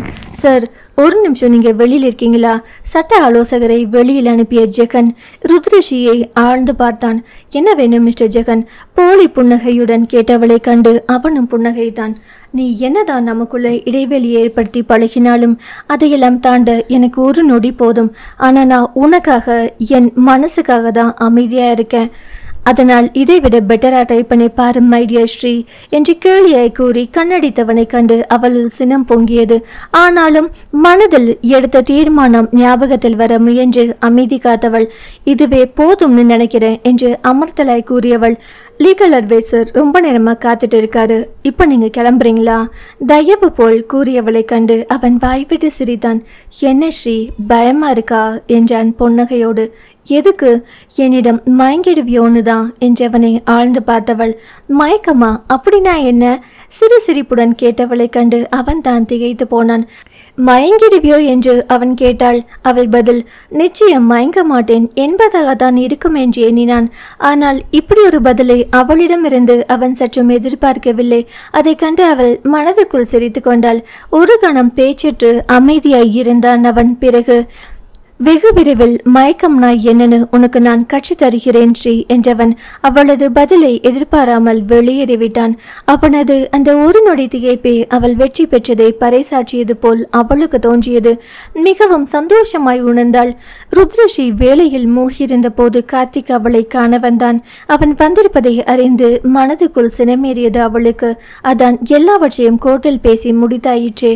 அப்புறம் எதுக்கு என்னை தேடி வந்திருக்கிறான் இடியட்? மனதில் அவனை வசைப்பாடியபடி தனது வேலையை செய்து கொண்டிருந்தாள் அவள். ஆனால் அவனுக்கு தன்னை பார்க்க மட்டும் அவள் அனுமதி அளிக்கவே இல்லை. எதற்கோ ருத்ரிஷியை தேடி வந்த ஜெகன் அவளது அறைக்கு முன்பு காத்து கொண்டிருப்பதை கண்டு அவனுக்கு ஆத்திரம் வந்தது. அவளுக்கும் உனக்கும் தான் உறவு முறிந்து போயிற்று, அப்புறம் எதுக்கு அவளை பார்க்க வந்திருக்க? அவனது மனதில் பொறாமை கண்ணல் பற்றி எறிய ஆரம்பித்தது. நேரே அவன் முன் சென்று நின்றவன், நீ எதுக்கு இங்க வந்த என்றான் பல்லை கடித்தபடி. ஜெகனின் கேள்வியில் அவனை நிமிர்ந்து பார்த்த கார்த்திக், அதை உன்கிட்ட சொல்ல வேண்டிய அவசியம் இல்லை என்றான் திமிராய். ஏனெனில் பத்திரிகையில் ஜெகனுக்கும் ருத்ராவிற்கும் தொடர்பு இருப்பது போல் சித்தரித்து புகைப்படம் வெளிவந்ததில் ஜெகனுக்கும் தொடர்பு இருக்கும் என்று அவன் சந்தேகப்பட்டான். இவ்வளவு ஏன், அதை ஜெகன் தான் செய்திருக்க வேண்டும் என்று அவன் உறுதியாக நம்பினான். அதனால் அவன் மனதில் ஜெகன் மீது அளவில்லா வெறுப்பு இருந்தது. ஆனாலும் கார்த்திகின் கண்கள் ஜெகனை மேலிருந்து கீழாக அளவெடுக்க தவறவில்லை. என்ன திமிரா? ஜெகனின் கோபம் கொஞ்சம் கொஞ்சமாய் எல்லையை கடந்தது. ஆமான்னு வச்சுக்கோயேன் என்றான் கார்த்திக்கும் அலட்டி கொள்ளாமல். டேய், எனக்கும் ஸ்ரீக்கும் இடையில் மறுபடியும் வரலாம்னு நினைச்ச உன்னை கொல்ல கூட நான் தயங்க மாட்டேன் என்று ஆக்ரோஷமாய் சொன்ன ஜெகன் அடுத்த நொடி கார்த்திகின் சட்டையை பிடித்திருந்தான். இப்போது அவனது மனதில் பொறாமை தீ கொழுந்து விட்டு எரிந்தது. காதலில் பொறாமை முக்கியமான அங்கம் அல்லவா? ஏற்கனவே கார்த்திகின் தகுதி பார்த்து தன்னை ருத்ரா நிராகரித்த வழி இப்போதும் அவனுக்கு வலித்து கொண்டுதான் இருந்தது. ஒரு முறை கார்த்திகிடம் அவளை இழந்து அவன் தவித்த தவிப்பு இப்போதும் அவனுள் எழுந்து அவனை தகிக்க செய்து கொண்டிருப்பது அவனுக்கு மட்டும் தானே தெரியும். தோற்று போன ஒருவனின் அடக்கப்பட்ட ஆத்திரமாய் இருந்தது அவனது ஆத்திரம். முதல்ல சட்டையை விடு ஜெகன். கார்த்திக் அவனின் பிடியில் இருந்து சட்டையை உருவ முயன்றான். அப்போ நீ அவளை பார்க்காம கிளம்பும் வழிய பாரு. அது என்னால முடியாது. நிர்தாட்சணியமாய் கார்த்திக் மறுத்தான். டேய், மீண்டும் அவனது சட்டை கோளரை பிடித்திருக்கிறான் ஜெகன். இருவரும் சண்டையிட்டதில் அங்கு சிறு கூட்டம் கூடிவிட்டது. தனது அறைக்கு வெளியில் கேட்ட கூச்சலில் ருத்ரஸ்ரீ அறையிலிருந்து வெளியில் வந்தாள். ஜெகனும் கார்த்திக்கும் நின்ற நிலையை கண்டு கோபமும் எரிச்சலும் ஒருங்கே எழுந்தது. ஜெகனின் செயலை கண்டு கோபம் வந்தது என்றால் கார்த்திகின் மீது எரிச்சல் வந்தது. கூடியிருந்த அலுவலக ஊழியர்களை கண்டு எல்லாரும் வேலையை பார்க்க போறீங்களா என்று அவள் கோபப்பட அடுத்த நொடி கூட்டம் வேகமாய் கலைந்து சென்றது. பிறகு இருவரின் பக்கம் திரும்பியவள் கார்த்திகை கடிய முடியாமல் ஜெகனிடம், ஜெகன், என்ன இது, பிஹேவ் யுவர் செல்ஃப் என்று அவனை கடிந்தாள்.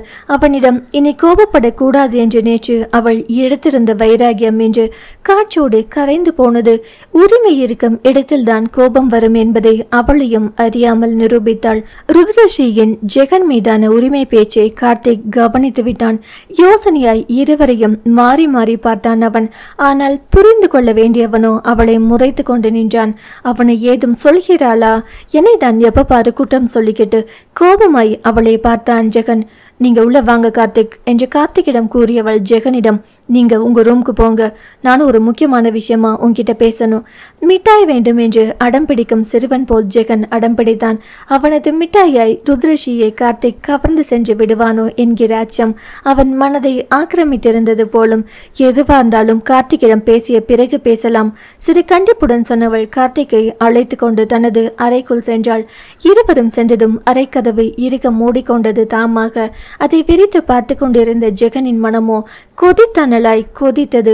சில நிமிடங்கள் கார்த்திக் ருத்ரஸ்ரீயிடம் பேசிவிட்டு வெளியேறிவிட்டான். அடுத்த சில நொடிகளில் ஏதோ வேலையை சாக்கிட்டு அவளின் அறைக்குள் நுழைந்தான் ஜெகன். உள்ளே நுழைந்தவன் அவளின் முகத்தை தான் ஆராய்ந்து பார்த்தான். அவன் நினைத்தது போல் அவளது முகம் பிரகாசமாய் மலர்ந்திருந்தது. அவனை பார்த்தா மட்டும் இவன் முகம் எல்இடி லைட் மாதிரி பிரகாசமாய் எரியுது. என்ன பார்த்தா மட்டும்தான் அவள் முகத்தில் எல்லும் கொள்ளும் கோபத்தில் வெடிக்குது. மனதில் பொறாமை எழ அது அவனது வார்த்தையில் அப்படியே வந்து விழுந்தது. இவ்வளவு சந்தோஷம் அடைகிற அளவுக்கு அவன் அப்படி என்ன சொல்லிட்டு போனா? நிச்சயம் சந்தோஷமான விஷயம்தான். முகத்தில் விரிந்த புன்னகையுடன் அவனை பார்த்தவள் பார்வையில் கேலி நிறைந்திருந்தது. அதை கண்டு அவனது புருவம் யோசனையில் சுருங்கியது. அதை தான் என்னன்னு கேட்கிறேன் என்றான் அவனும் விடாப்படியாய். என்றுமில்லாத வண்ணம் இன்று பிடிவாதம் பிடிக்கும் அவனை பார்த்து அவளுக்கு என்ன தோன்றியதோ ஒருவித உல்லாச மனநிலையுடன் அவனை பார்த்தவள், எனக்கும் என் முன்னாள் கணவனுக்கும் 1000 இருக்கும், அதையெல்லாம் உன்கிட்ட சொல்லணுங்கிற அவசியம் எனக்கில்லை என்றவளின் இதழ்கள் அப்போதும் மலர்ந்தே இருந்தது. எதையோ நினைத்தபடி அந்த வார்த்தையில் அவன் தன் பொறுமையை இழந்து பொங்கிவிட்டான். இத்தனை நேரம் மனதில் தகித்து கொண்டிருந்த பொறாமை தீ அவனை சுட்டு போசுக்க அடுத்த நொடி ஏய் என்றபடி அவனது வலது கரம் அவளின் கழுத்தை அழுத்தமாய் இறுக பிடித்திருந்தது. அவனது அந்த அதிரடி செயலில் அவள் விக்கித்து போய் அவனை பார்த்தாள். இத்தனை நாளாய் அவளுக்காய் ஜெகனாய் மௌனமாய் இருந்தவன் இப்போது தனது காதலுக்கு பங்கம் வந்துவிடுமோ என்ற அச்சத்தில் வீர பாண்டியனாய் வீறு கொண்டு விஸ்வரூபம் எடுத்து நின்றான். அத்தியாயம் 34. கண்மண் தெரியாத கோபத்தில் தான் என்ன செய்கிறோம் ஏது செய்கிறோம் என்பதை கூட உணர முடியாத அளவுக்கு ஆத்திரம் ஜெகனின் மூளையை மொழுங்கடித்திருந்தது. அவன் எண்ணத்திலிருந்து எல்லாம் ஒரே ஒரு விஷயம்தான், அது இனி ருத்ரஸ்ரீயை யாருக்கும் விட்டு கொடுக்க முடியாது என்பது மட்டுமே. இவ்வளவு நாள் அவளை வேறொருவனுக்கு விட்டு கொடுத்ததால் அவன் அடைந்த வேதனை வலி ஒரு பக்கம் அவனுள் பயத்தை உண்டு பண்ணியது என்றால், அதே வேதனை வலி இன்னொரு பக்கம் அவள் எனக்கு மட்டும்தான் சொந்தம் என்கிற உரிமை வெறியை அவனுள் வீடு கொண்டு கிளப்பியிருந்தது. என்னடி சொன்ன? மேலும் அழுத்தமாய் அவனது கை அவளது கழுத்தை இறுக பிடித்தது. அவனது அந்த திடீர் செய்கையில் விக்கித்து போய் அமர்ந்திருந்த ருத்ரஸ்ரீ அவன் மேலும் தனது கழுத்தை அழுத்தவும் மூச்சு காற்ற வேண்டி அவனது கையை பிடித்து தள்ள முயன்றாள். அதில் அவனது கை சற்று தளர்ந்தது. ஆனாலும் முற்றிலுமாய் விலக்கி கொள்ளவில்லை. சி, கையேற்றா! அருவருப்பில் முகத்தை சுளித்தபடி ஆத்திரத்தில் முகம் சிவக்க திக்கி திணறி பேசியவள் அவனின் கைப்பிடியை தளர்த்த போராடினாள். மற்றொரு கையால் போராடிய அவளது இரு கைகளையும் இறுக்கமாய் பிடித்தவன் மனதின் ஆத்திரம் முகத்திலும் பிரதிபலித்து அவனை கல்லாய் இறுக செய்திருந்தது. அவள் சற்று தைரியமான பெண் என்பதால் அவனை கண்டு பயப்படாமல் அவனை முறைத்து கொண்டு அமர்ந்திருந்தாள். ஆனாலும் வலிமையான அவனின் உடல் பலத்தின் முன் மென்மையான அவளின் உடல் நளினம் தோற்று போனதால் ஒன்றும் செய்ய முடியாமல் கையாலாகாதவளாய் அவள் இருந்தாள். அது என்னடி? உன் முன்னாள் கணவன், இன்னமும் அவன் உன் கணவங்கிற நினைப்பு உன் மனசில் இருக்குதா? அப்படி ஒரு நினைப்பு இருந்தா அதை தூக்கி குப்பையில் போடு. உனக்கு கல்யாணம் ஆனதையே நீ மறக்கணும், மறந்தாகணும். உனக்கு முன்னாள், இந்நாள், என்னால் காதலன், கணவன் எல்லாம் நான் மட்டும்தான் உன் நினைவில் இருக்கணும். இன்னமும் அவன் கூட ஒட்டி உறவாடணும்னு நினைச்ச என்றவன் அவள் முகத்துக்கு நேரே குனிந்து, இந்த மாதிரி நீ பேசிக்கிட்டு இருக்க மாட்டேன், நேரா ஆக்ஷன் தான். கோபமாய் இறைந்தவனை கண்டு அஞ்சாமல் அப்படி என்ன செய்திடுவாய் என்பது போல் அவள் விழிகள் இலக்காரமாய் அவனை பார்த்தது. அவளது விழி பேசிய மொழியின் அர்த்தத்தை புரிந்து கொண்டவனின் முகம் இன்னமும் இறுகி போனது. தனது இயலாமையில் மெல்ல தனது கைகளை தளர்த்தி விலக்கியவன் அவளுக்கு முன்னிருந்த மேசை மீது சாய்ந்து நின்று கைகளை கட்டிக்கொண்டு அவளை ஆழ்ந்து பார்த்தான். ஆனால் அவளின் அருகாமையை விட்டு அவன் விலகவில்லை. அவனது இறுகிய பிடியால் கஞ்சி சிவந்திருந்த தனது கை மணிக்கட்டையும் வலித்த கழுத்தையும் நீவி விட்டு கொண்டவள் மனதில் இருந்தது எல்லாம் கோபம், கோபம், கோபம் மட்டுமே. உன் உணர்வுகளை நான் மதிக்கிறதால தான் நான் கையை கட்டிட்டு அமைதியா இருக்கேன். இப்பவும் உன் மனசு கஷ்டப்படக்கூடாதுன்னு தான் நான் மனசு கஷ்டப்பட்டுட்டு இருக்கேன். இல்லைனா என்னோட கேரக்டருக்கு இப்படியெல்லாம் யார்கிட்டையும் கெஞ்சிக்கிட்டு இருக்க மாட்டேன். உனக்கு பிடிச்சிருக்கோ இல்லையோ வலுக்கட்டாயமா கல்யாணம் பண்ணி குடும்பம் நடத்தி இருப்பேன். கடைசி வர நீ என்னை புரிஞ்சுக்கலன்னு வச்சுக்கோ, தாலி கட்டாமையே உன் கூட குடும்பம் நடத்தி இருப்பேன். எப்படி இருந்தாலும் எனக்கு தேவை நீதான், நீ மட்டும்தான். அழுத்தம் திருத்தமாய் கூறியவனின் நிமிர்ந்த தோற்றமே சொன்னதை செய்வேன் என்பது போல் இருந்தது. அவனது இந்த வார்த்தைகள் அவளது மனதை எந்த அளவுக்கு புண்படுத்த போகிறது என்பதை அப்போது அவன் அறியவில்லை. அது அவளை மட்டுமே அல்லாது அவனையும் சேர்த்து காயப்படுத்த போகிறது என்பதையும் அவன் அந்த கணம் அறிந்திருக்கவில்லை. அவனது வார்த்தைகளின் வீரியத்தை சகித்து கொள்ள முடியாமல் கோபத்துடன் அவனை நிமிர்ந்து பார்த்தவள், ஷட் அப் ஜெகன், யார்கிட்ட என்ன பேசுறோன்னு தெரிஞ்சுக்கிட்டு தான் பேசுறியா? நீ கல்யாணம் பண்ணினா நான் என்னை கட்டிக்கொண்டு என் கழுத்தை நீட்டிட்டு நிற்பேன்னு நினைச்சியா? இல்லை நீ குடும்பம் நடத்த உனக்கு அனுமதி கொடுத்துட்டு கையை கட்டிட்டு அமைதியா இருப்பேன்னு நினைச்சியா? என்ன அனுமதி இல்லாம என்னை தொட்டுப்பாரு. அடுத்த நொடி ஒன்று நீ உயிரோட இருக்க மாட்ட, இல்லை நான் உயிரோட இருக்க மாட்டேன். ஆத்திரத்தில் படப்படுத்தவளை கண்டு அவன் கொஞ்சமும் அதிரவில்லை. மாறாக அவனது இதழ்களில் புன்னகை விரிந்தது. ஹலோ ஜில்லு, அவ்வளவு லேசா எல்லாம் என் உயிர் உன்னால எடுக்க முடியாது. அதுபோல் என் அனுமதி இல்லாம உன் உயிர் கூட உன்னை விட்டு போக முடியாது என்றவன் அவள் அமர்ந்திருந்த நாற்காலியின் கைப்பிடியின் இரு பக்கமும் தனது இரு கையை ஊன்றி அவளது முகம் நோக்கி குனிந்தான். கொஞ்ச நேரத்துக்கு முன்னாடி உன் கழுத்தை பிடிச்சேன், உன் கையை பிடிச்சேன், உன்னால் என்ன செய்ய முடிஞ்சது? இரு புருவம் தூக்கி உதட்டோரம் சிரிப்பில் துடிக்க சொன்னவனின் முகம் அத்தனை சந்தோஷமாய் மலர்ந்திருந்தது. அவளோ அவன் தன்னை கேலி செய்வதாய் நினைத்தவள். இது வேற யாராவது உன்ன மாதிரி என்கிட்ட நடந்திருந்தா என்னோட நடவடிக்கையே வேறு மாதிரி இருந்திருக்கும். ஏன் என் மீது நடவடிக்கை எடுத்திருக்க வேண்டியதானே? சன்ன சிரிப்புடன் கேட்டவனை கண்டு முறைத்து பார்த்தவள். தள்ளி நின்று பேசு என்றாள் கண்டிக்கும் குரலில். நீ சொல்லி நான் கேட்காமல் இருப்பேனா என்றபடி விலகியவன் பழையபடி மேசை மீது சாய்ந்து நிற்க அவன் அருகில் அமர்ந்திருப்பதற்கு அவளுக்கு தான் மூச்சடைத்தது. விருட்டென்று எழுந்தவள் அறையின் ஜன்னல் பக்கம் போய் நின்று வெளிப்புறம் பார்த்தாள். சாலையில் வேகமாய் செல்லும் பேருந்துகள் மக்களை பார்த்தபடி நின்றிருந்தவள். நீ உன் எல்லை தாண்டி போயிட்டு இருக்க. என்னைக்காவது ஒரு நாள் நீ செஞ்ச நன்றி கடனை எல்லாம் நான் தூக்கி எரிய போறேன். அன்னைக்கு இருக்கும் உனக்கு. இறுகி போய் ஒலித்தது அவளது குரல். அதில் அவன் தான் மன வருத்தமுற்றான். மெல்ல அவள் அருகில் வந்து நின்றவன், நமக்கிடையில் எந்த கடனும் வேண்டாம் ஸ்ரீ. நான் உனக்கு செஞ்ச உதவிகள் எல்லாத்தையும் மறந்துரு. என்ன செய்யணுமோ செஞ்சுக்கோ, என்னை அடிக்கணுமா அடிச்சுக்கோ, என்னை கொல்லணும்னு உனக்கு தோணுதா அப்படியே செய். அவனின் உருக்கமான குரலிலா இல்லை அவனது வார்த்தைகள் உணர்த்திய அர்த்தத்தில எதிலோ ஒன்றில் அவள் மனம் திடுக்கிட அவனை திரும்பி பார்த்தாள்.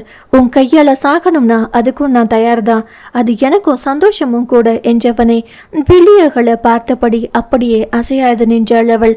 உண்மையா சொல்றேன் ஸ்ரீ, இத்தனை வருஷமா இந்த காதலை சுமந்துட்டு நான் தவிக்கிறது போதும். சத்தியமா என்னால முடியல. ப்ளீஸ் உன் கையால என்ன கொன்னுரு. சட்டென்று அவளது இரு கரத்தையும் பிடித்து அவன் மன்றாட இத்தனை நேரம் அவன் தொட்டதற்கு கோபப்பட்டு கத்தியவள் இப்போது என்ன பேசுவது என்று தெரியாமல் விழித்தாள். ஏனோ அவனை ஏறிட்டு பார்க்க முடியாமல் அவன் பிடியில் இருந்து தன் கைகளை உருவி கொண்டவள் மீண்டும் ஜன்னல் பக்கம் திரும்பி நின்றாள். Please Jagan, leave me alone. அவளது குரல் அவளுக்கு கேட்கவில்லை, அந்த அளவுக்கு நலிந்து ஒலித்தது. ஸ்ரீ ப்ளீஸ் மேலே எதுவும் பேசாத என்பது போல் அவளது கை உயர்ந்து அவனை தடுத்தது. அவளது முகத்தில் தெரிந்த குழப்பத்தில் வருத்தத்தில் மேலும் அவளை தொந்தரவு செய்ய மனமில்லாமல் சாரி ஸ்ரீ என்று அவளிடம் மன்னிப்பு கேட்டுவிட்டு அவன் அறையை விட்டு வெளியில் வந்தான். அவனுக்குமே தான் இந்தளவுக்கு கோபப்பட்டு இருக்கக்கூடாதோ என்று தோன்றியது. அவளை பற்றி நன்கு தெரிந்திருந்தும் தான் நடந்து கொண்ட செயலை எண்ணி மனம் வெறுத்தான். காதலின் பொறாமை குணம் அவசியம்தான். ஆனால் அந்த பொறாமைக்கும் ஒரு அழுத்தமான காரணம் இருக்க வேண்டும் அல்லவா?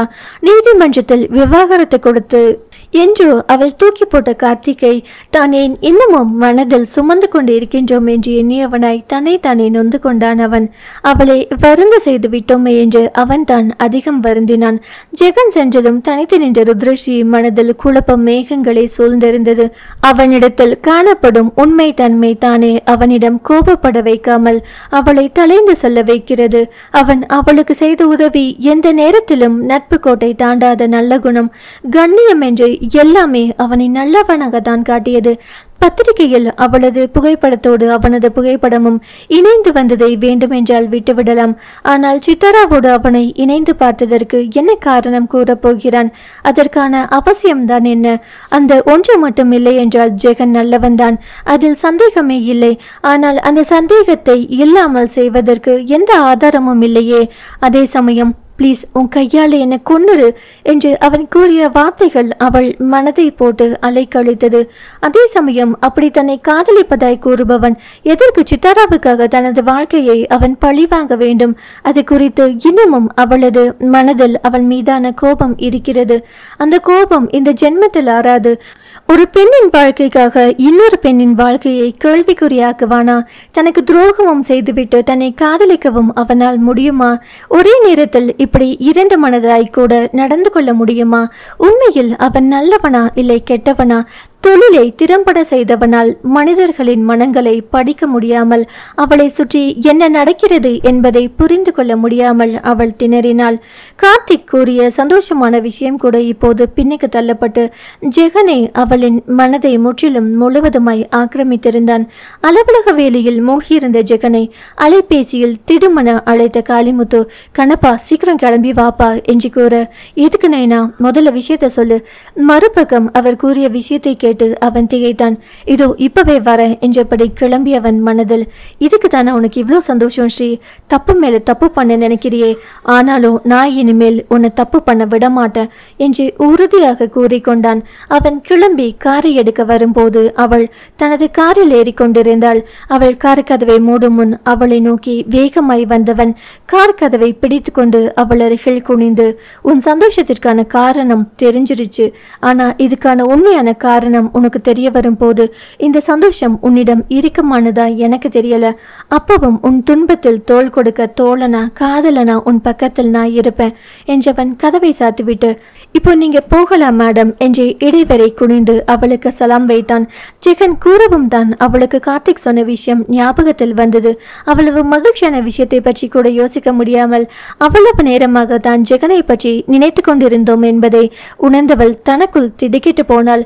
மனதில் குழப்பம் சூழ அவள் அவனை யோசனையாய் ஏறிட்டு பார்த்தாள்.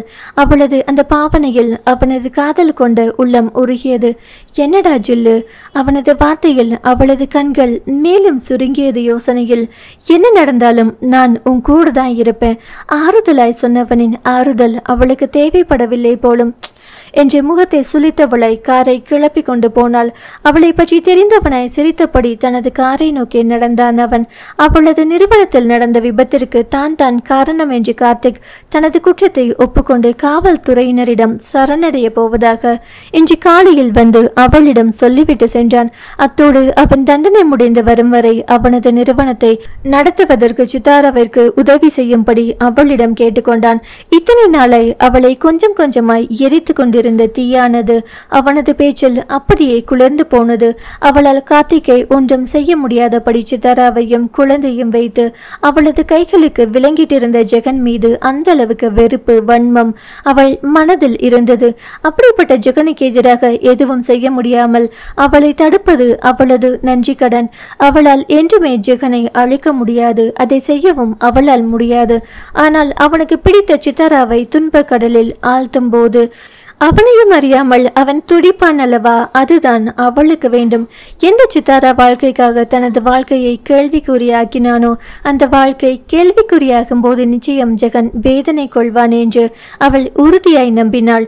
தன்னை வலிக்க வைத்தவனுக்கு வலிக்க வைக்க நினைத்தாள் அவள். சித்தாராவுக்காக தான் அவன் அப்படியெல்லாம் செய்தான் என்று இன்னமும் நம்பினாள் அவள். ஆனால் அவன் இதையெல்லாம் செய்தது அவளுக்காக தான் என்பதை அவள் அறியவில்லை. அவளுக்கு மனம் வலிக்க கூடாது என்பதற்காக தான் அவன் உண்மை தெரிந்தும் வாய் மூடி மௌனமாய் இருக்கிறான் என்பதையும் அவள் அறியவில்லை.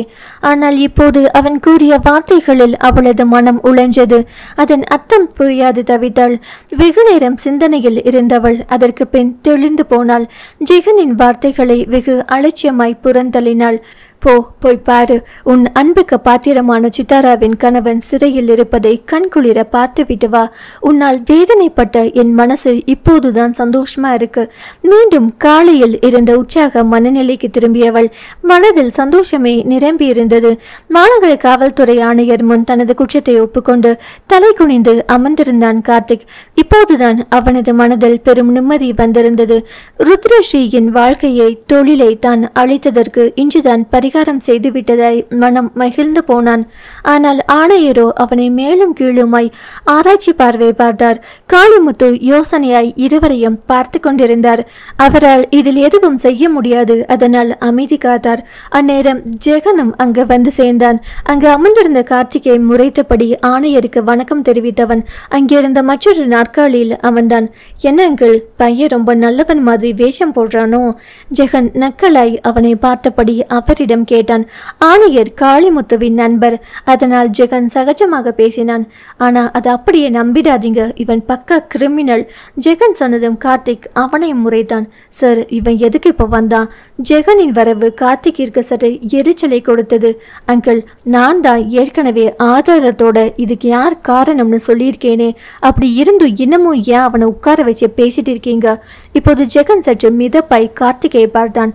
ஆமா மிஸ்டர் கார்த்திக், இதில் உங்களுக்கு எந்த சம்பந்தமும் இல்லைன்னு எங்களுக்கு தெளிவா தெரியும், ஆணையர் கூறும்போதே. ஆனா சார், கார்த்திக் இடையிட, உண்மைதான் கார்த்திக், இதுக்கு நீங்க நியமிச்ச குணா ஏற்கனவே வாக்குமூலம் கொடுத்துட்டான்.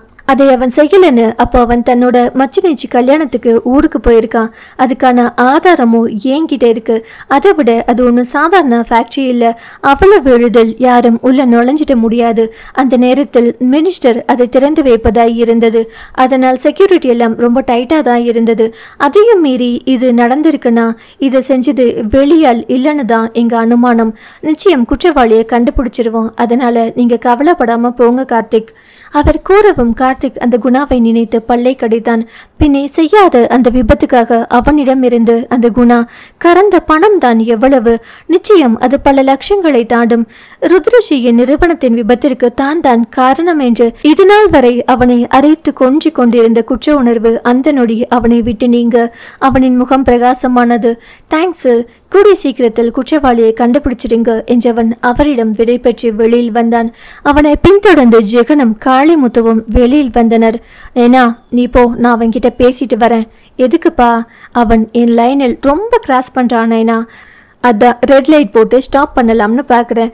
தாடையை தடவியபடி தீவிரமான குரலில் கூறிய மகனை தடுத்து நிறுத்த முடியாது என்று அறிந்தவராய் காளிமுத்து கிளம்பி சென்றார். ஜெகன் நேரே கார்த்திக்கிடம் வந்து நின்றான். கார்த்திக்கும் அவன் வந்ததை பார்த்து நின்று அவனை கூர்மையாய் அளவிடுவது போல் பார்த்தான். ஸ்ரீகிட்ட நல்லவனாக ட்ரை பண்றியா? ஜெகன் எரிச்சலோடு கேட்டான். ஏன், அதில் என்ன தப்பு இருக்கு? அதான் அவளை விட்டுட்டு போயிட்டேல, அப்புறம் எதுக்கு அவளை சுற்றி சுற்றி வர? இதுக்கு மேலே அவளை பார்க்கவோ பேசவோ முயற்சி பண்ணேன்னு வை, அப்புறம் நான் மனுஷனா இருக்க மாட்டேன். மனுஷன் இல்லைனா வேற எப்படி? கிண்டலாய் கார்த்திகேக்க. ஏய், என்னடா நக்கலா? புள்ள பூச்சி மாதிரி இருந்துட்டு உனக்கு இவ்வளோ வெகத்தாளமா? அப்படி மட்டும் நீ செஞ்சேன்னு வெய்யி, இது மாதிரி பேசிட்டு இருக்க மாட்டேன், கொன்னுருவேன் கொன்னு. அடிக்குரலில் உரிமையவனை கார்த்திக் யோசனையாய் பார்த்தான். உன் நோக்கம் என்ன? ருத்ராவை அடைகிறதா? அவளை அவ்வளவு கேவலப்படுத்திய உன்கிட்ட அவளை எப்படி ஒப்படைக்க முடியும்? அது என்னால முடியாது. கார்த்திக் நிர்தாட்சணியமாய் மறுத்தான். அட, இங்க பாருடா சார் பேசுறத. நான் உன்கிட்ட என்ன பெர்மிஷனை கேட்டேன் நீ கொடுக்கறதுக்கு. அவளை எப்படி அடையணும்னு எனக்கு தெரியும். நீ உன் வேலையை பார்த்துட்டு போ. நீ ஸ்ரீயை கொல்ல முயற்சி செஞ்சப்பவே உன் உன்னை போட்டு தள்ளி இருக்கணும். அந்த வேலையை அவளே செஞ்சிட்டதால நீ தப்பிச்சிட்ட. இதே நான் அதை செஞ்சிருந்தேன்னு வை, இப்போ நீ உயிரோட நின்று பேசிட்டு இருந்திருக்க மாட்ட. என்ன புரிஞ்சதா? இனியாவது அவளை விட்டு விலகி நிற்கிறது உனக்கு நல்லது. ஆக்ரோஷமாய் கண்கள் நெருப்பென ஜொலிக்கக்கூடிய ஜெகன் கார்த்திகை எச்சரித்தபடி அங்கிருந்து நகர்ந்தான். கார்த்திக் யோசனையுடன் அவனை பார்த்தபடி நின்றிருந்தான். இரவு உணவு முடித்த பின் வரவேற்பறையில் அமர்ந்திருந்த ருத்ராவின் முன் கார் ஓட்டுநர் வந்து நின்றான். நாம் இன்னைக்கு பெரிய மேடம் யூஎஸ்ல இருந்து வராங்க, ஏர்போர்ட்டுக்கு போகணும். அவன் சொன்னதும் தான் அவளுக்கு அன்னை வருவது குறித்து ஞாபகத்தில் வந்தது. சிகிச்சை வெற்றிகரமாக முடிந்து இன்றுதான் அவர் தாய்நாடு திரும்புகிறார். ஓ ஆமா அல்ல என்றவள் தானும் தயாராக நினைத்து அறைக்கு செல்லும் போதுதான் அந்த நேரம் வெளிநாட்டில் இருக்கும் வாடிக்கையாளர் ஒருவருடன் பேச வேண்டியிருப்பது ஞாபகத்தில் வந்தது.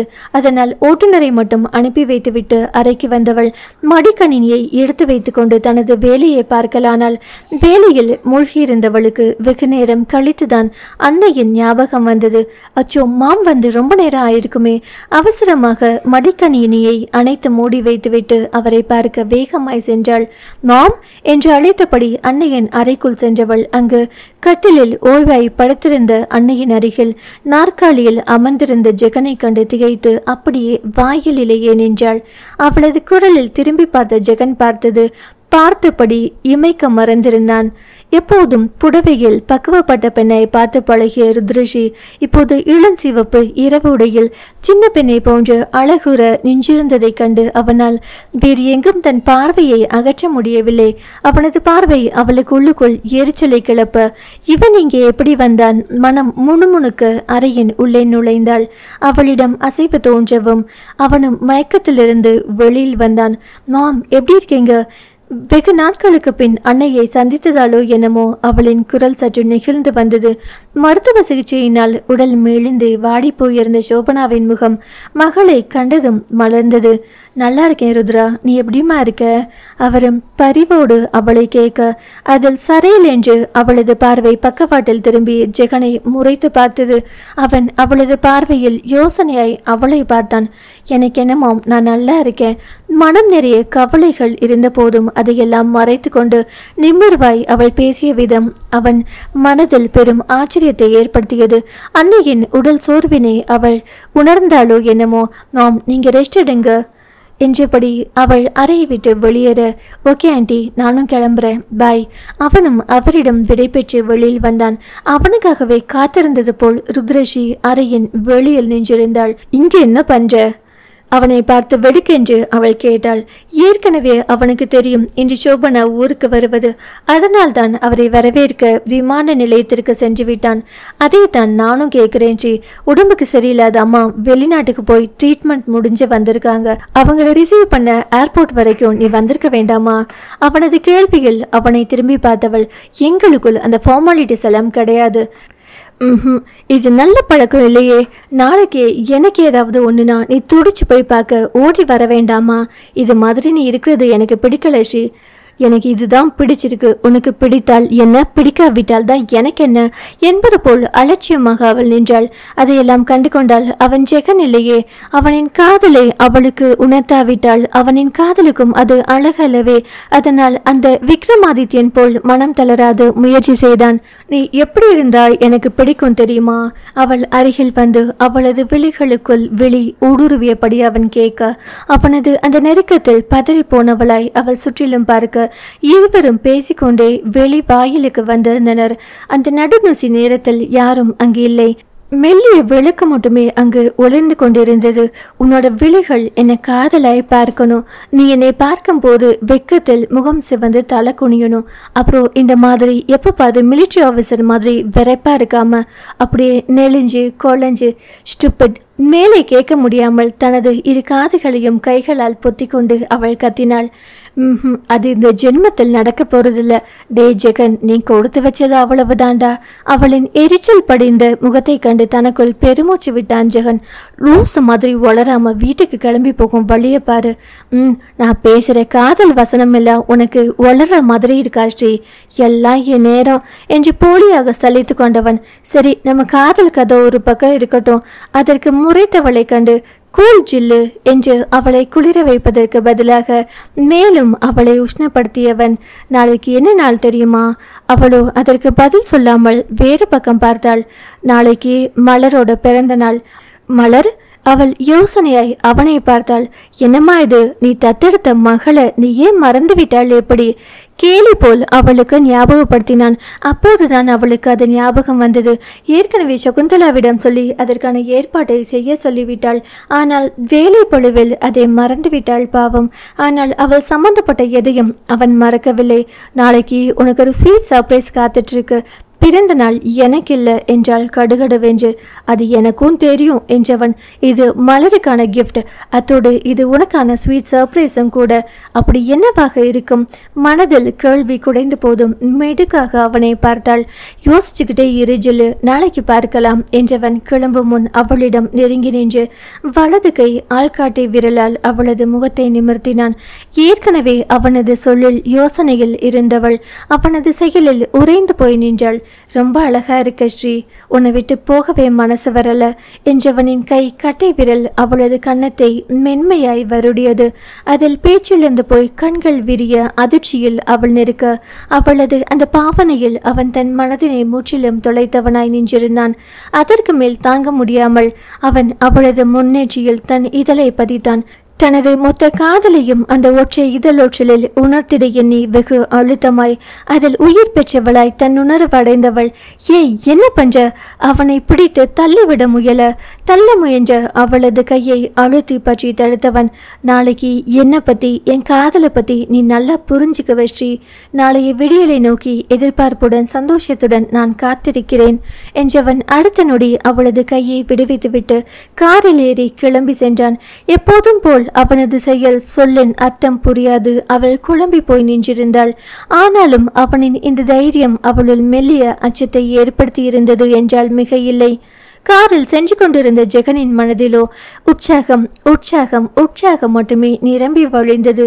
மறுநாள் காலை இருவருக்குமே பரபரப்புடன் விடிந்தது. அவளுக்கு என்றுமே மறக்க முடியாத பொல்லாத நாளாக, அவனுக்கு என்றுமே மறக்க முடியாத மகிழ்ச்சியாக நாளாக.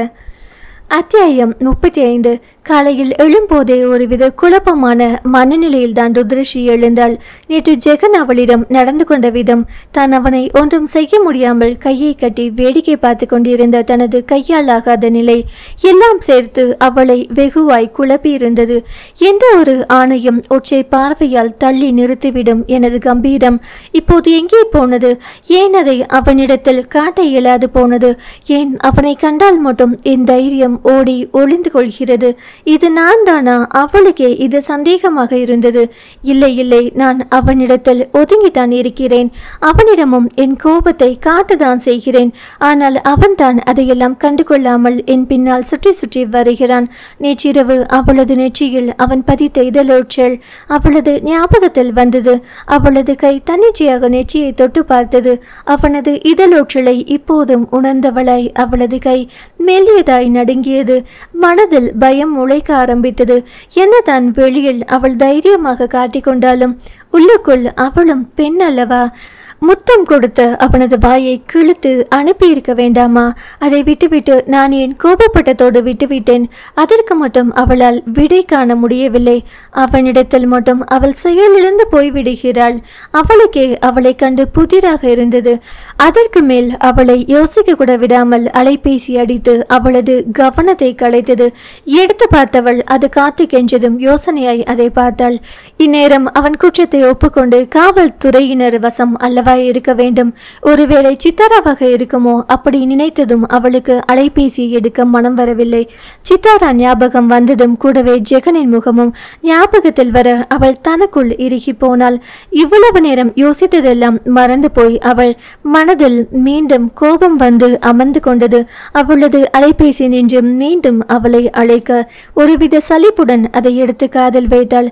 மறுமுனையில் கார்த்திக் சொன்ன செய்தியில் அவளது இரத்த அழுத்தம் ஏகத்துக்கும் எகிரியது.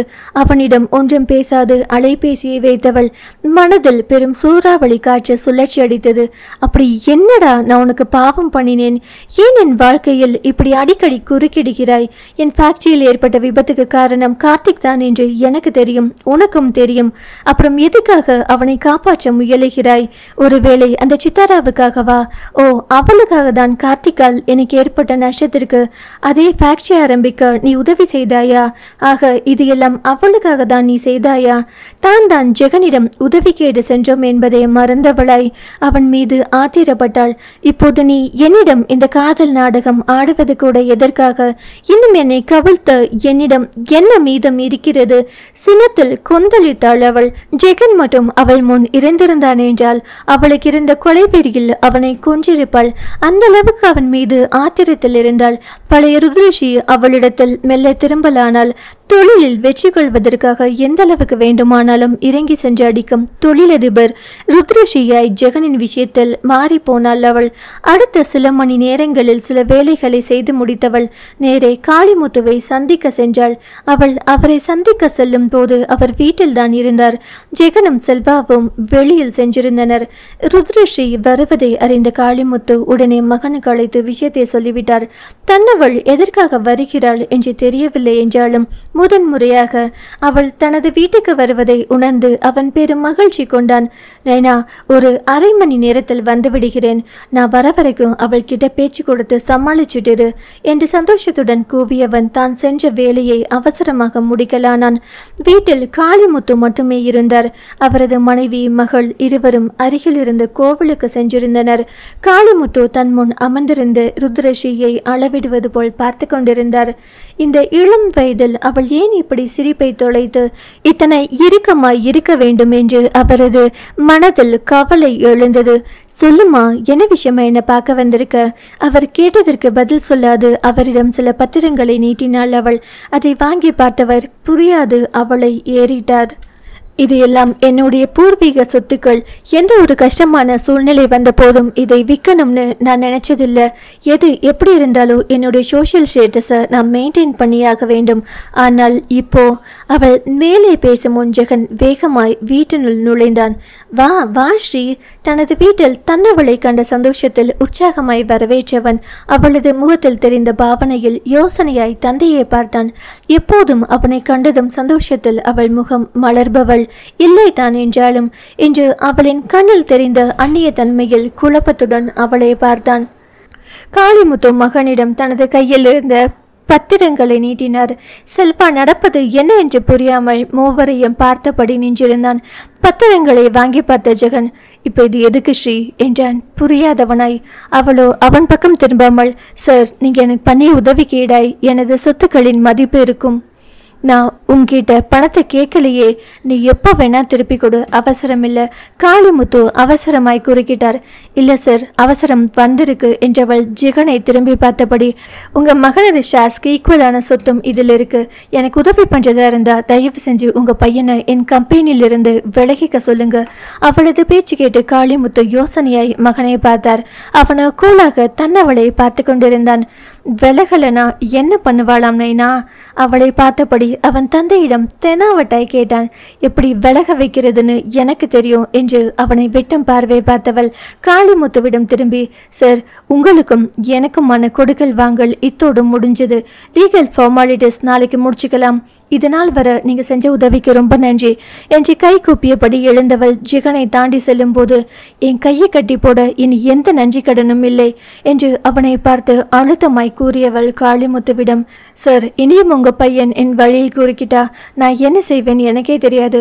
உங்க மகனை ஜாக்கிரதையா பார்த்துக்கோங்க என்றவள் விறுவிறுவென வெளியில் சென்று விட்டாள்.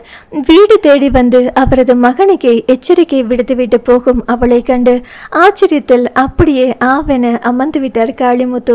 கண்ணப்பா, என்ன பொண்ணுடா இது? அவருக்கு இன்னமும் ஆச்சரியம் தாங்கவில்லை. உனக்கு மருமகளா வரணும்னா உன்ன மாதிரி தைரியமா இருக்க வேண்டாமா நைனா? அவன் நமட்டு சிரிப்புடன் கேட்டான். ஏண்டா மச்சி, இப்படி மிரட்டிட்டு போகிற அளவுக்கு அப்படி என்னத்தடா செஞ்சு தொலைச்ச? செல்வா சரியாக கணித்து கேட்டான். நான் ஒண்ணுமே செய்யலையே. நான் அப்பாவியாக்கும் முகத்தை பாவம் போல் வைத்து கொண்டு ஜெகன் சொல்ல, நம்பிட்டோம் என்று செல்வா நொடித்து கொண்டான். கண்ணப்பா, ருத்ரா என்னப்பா இப்படி பேசிட்டு போகுது? இனி நீ என்ன பண்ண போற?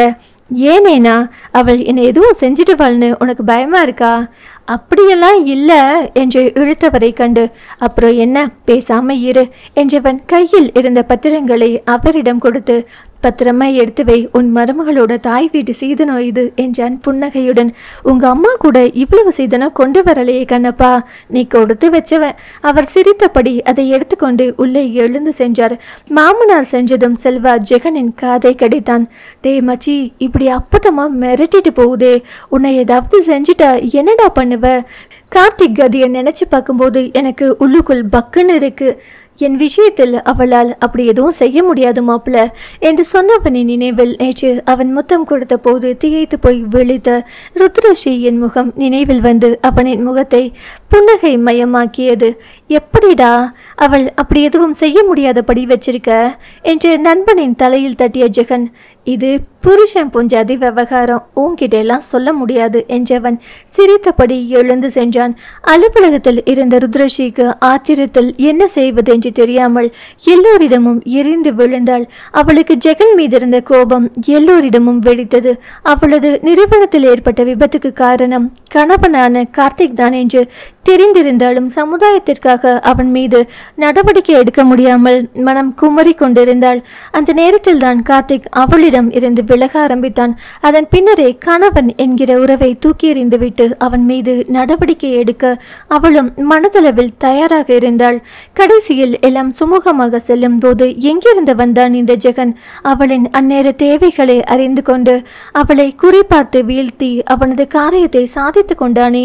இனியும் அவன் தன் வழியில் குறுக்கே வருவதை அவள் விரும்பவில்லை. இனி என் வழியில் குறுக்கே வரட்டும், அவனை உண்டிலன்னு பண்ற மனதில் கருவிக்கொண்டே அவள் வேலையை பார்க்க அவளது எண்ணத்தின் நாயகனே அவள் முன் வந்து நின்றான். அவள் எதிர்பாராத வேளையில் ஹாய் ஸ்ரீ என்றபடி அங்கிருந்த நாற்காலியில் அமர்ந்தான். அவளது அனுமதியை வேண்டாமல், உன்னை யார் உள்ள விட்டது, கெட் அவுட் என்று ஆத்திரத்தில் முகம் சிவக்க அவனை பார்த்து கத்தியவளை கண்டு சிறிதும் அயராமல் அவன் ரசனையுடன் அவளை பார்த்தான். சுண்டினால் ரத்தம் வரும் போலிருக்கே, என்ன சிவப்பு! அவளது முக சிவப்பை பற்றிய ஆச்சரியத்தில் அவன் ஈடுபட்டிருந்தான். இப்போ நீயே வெளியில் போறியா, இல்ல செக்யூரிட்டியை கூப்பிடவா? தயவு தாட்சண்யம் இல்லாமல் இறைந்தவளை கண்டு அவன் கொஞ்சமும் பயப்படவில்லை. என் கழுத்தை பிடிச்சி வெளியில் தள்ளுவேன்னு சொல்ற, ஆனா என்னை பிடிச்சி வெளியில் தன்ற அளவுக்கு உன்னோட செக்யூரிட்டிக்கு முதல்ல தைரியம் இருக்கா? நக்கலாய் கேட்டவனை என்ன செய்தால் தகும் என்று இருந்தது அவளுக்கு. அவனது வலிமையான உடலமைப்பு கண்டு அவளது வாய் பூட்டி போட்டு கொண்டது. இல்லை, என் நைனா கிட்ட மிரட்டிட்டு வந்தியே, அது என்ன விஷயம்னு கேட்க வந்தேன். இதோ இப்போ இந்த நொடி உன் முன்னாடி தான் நான் உட்கார்ந்துருக்கேன், என்னை ஏதாவது செய்ய முடிஞ்சா செஞ்சுக்கோ என்று அவன் அவளிடம் சவால் விட, கண்முன் அவன் அமர்ந்திருந்தாலும் ஒன்றும் செய்ய முடியாமல் தான் இருப்பதை உணர்ந்து அவளுக்கே தன் மீது எரிச்சலாக வந்தது. ஏன், ஒன்றும் செய்ய தோணலையா? அதில் திடுக்கிட்டு அவள் அவனை பார்க்க, அது ஏன்னு நான் சொல்லவா? மென்மையாய் கேட்டவனை கண்கள் இடுங்க பார்த்தாள் அவள். கார்த்திகை ஆள் வச்சு அடிச்சு போட முடிஞ்ச உன்னால என்னை ஏன் ஒன்றும் பண்ண முடியல தெரியுமா? அதில் அவளது முகம் கஞ்சி கருத்து போனது. நான் உனக்கு துரோகம் பண்ணலன்னு உன் மனசாட்சிக்கு தெரியும், நான் தப்பு பண்ண மாட்டேன்னு உனக்கு நல்லா தெரியும். ஏன்னா இந்த நொடி வரைக்கும் நான் உனக்கு கெடுதல் செய்ய நினைச்சதில்ல, இனியும் நினைக்க போறதில்ல. கார்த்திக் உனக்கு துரோகம் பண்ணுனா உனக்கு கெடுதல் செய்ய நினைச்சான், ஆனால் நான் அது மாதிரி இல்லை. அதனால தான் நீ எனக்கு எதிராக எதுவும் செய்ய தயங்குற. இத்தனை நாளாய் அவள் யோசிக்க மறுத்த விஷயத்தை அவன் புட்டு புட்டு வைத்தான். உண்மைதானே, அவன் அவளுக்கு செய்தது எல்லாம் நல்லது மட்டுமே. ஆனால் அந்த சித்தாரா விஷயத்தில் மட்டும் ஏன் ரொம்ப யோகிய மாதிரி பேசாத? சித்தாராவுக்காக தானே கார்த்திகா நீ காப்பாத்தி இருக்க, அவளுக்காக தானே என்கிட்ட பழகி நடிச்சுக்கிட்டு இருக்க. வெறுப்பாய் வந்தது அவளது வார்த்தைகள். அது என்னவோ உண்மைதான் என்று உடனே அவன் உண்மையை ஒத்துக்கொண்டான். அவன் ஒத்துக்கொண்டதில் அவளது மனதில் ஏதோ ஒன்று உயிர் எழுந்தது. இது நாள் வரை நல்ல நண்பனாய் அவள் மனதில் இருந்த அந்த மெல்லிய எண்ணம் இப்போது அருந்து போனது. மனதின் வருத்தம் முகத்தில் தெரிய அவனை பார்த்தவளின் பார்வையில் அவன் உள்ளுக்குள் வருந்தினான். நீ நினைக்கிற மாதிரி எதுவும் கிடையாது. மண் குதிரையை நம்பி ஆற்றில் இறங்கிய பாவப்பட்ட பெண்ணவள். அதனால் தான் உதவி செய்தேன். அப்ப நான் பாவப்பட்டவள் இல்லையா? என் வாழ்க்கையை அழிச்சு அவளுக்கு வாழ்க்கையை திருப்பி கொடுக்க நினைச்சியே. அப்போ என்னை பார்த்தா உனக்கு பாவமா தெரியலையா? இதில் காதல்னு நாடகம் வேற. இதையெல்லாம் உனக்காக தான் நான் செஞ்சேன்னு சொன்னா நீ நம்பவா போற? நிச்சயமா இல்லை. அவள் கடுகடுத்தாள். அப்போ உன்கிட்ட உண்மையை சொல்வதில் எந்த அர்த்தமும் இல்லை. என்னைக்காவது ஒரு நாள் என்னை புரிஞ்சு நீயா என்னை தேடி வரும்போது நான் எல்லா உண்மைகளையும் சொல்கிறேன். நீ எதுவும் சொல்லவே வேண்டாம். எனக்கு எந்த கதையும் தெரிய வேண்டியதில்லை என்று கோபமாய் இறைந்தவள். கார்த்திகை எத்தனை நாளை தப்பு வைக்க போறேன்னு நானும் பார்க்கிறேன். என்னைக்காவது ஒரு நாள் அவன் என்கிட்ட மாட்டதான் போறான். வன்மம் நிறைந்த குரலில் கூறியவளை கண்டு அவனுக்கும் இதுக்கும் சம்பந்தம் இல்லை. இந்த பிரச்சனையை விற்றதுதான் உனக்கு நல்லது என்றான் இறுகிய குரலில். இது ஏன் ஃபேக்டரி சம்பந்தப்பட்டது? அது எப்படி அவ்வளவு ஈஸியா விட்டுவிட முடியும்? மீண்டும் கோபத்தில் குதித்தவளை கண்டு இது என்ன உயிர் சம்பந்தப்பட்டது என்றான் அவளின் விழிகளை ஊடுருவியபடி. எனது? அவனது பார்வையில் அவனை முறைத்தாள் அவள். பின்ன இல்லையா? அன்னைக்கு உனக்காக நான் என் உயிரை கூட விட துணிஞ்சேனே, அதுக்கு என்ன அர்த்தம்? இதுதான் அர்த்தம் என்றான் அவன் ஒரு மாதிரி குரலில். அவனது அந்த வார்த்தையில் அவ்வளவு நேரம் அவளிடம் இருந்த கோபம் நொடியில் வடிந்தது. ஆயாசமாக நாற்காலியில் சாய்ந்து அமர்ந்தாள்.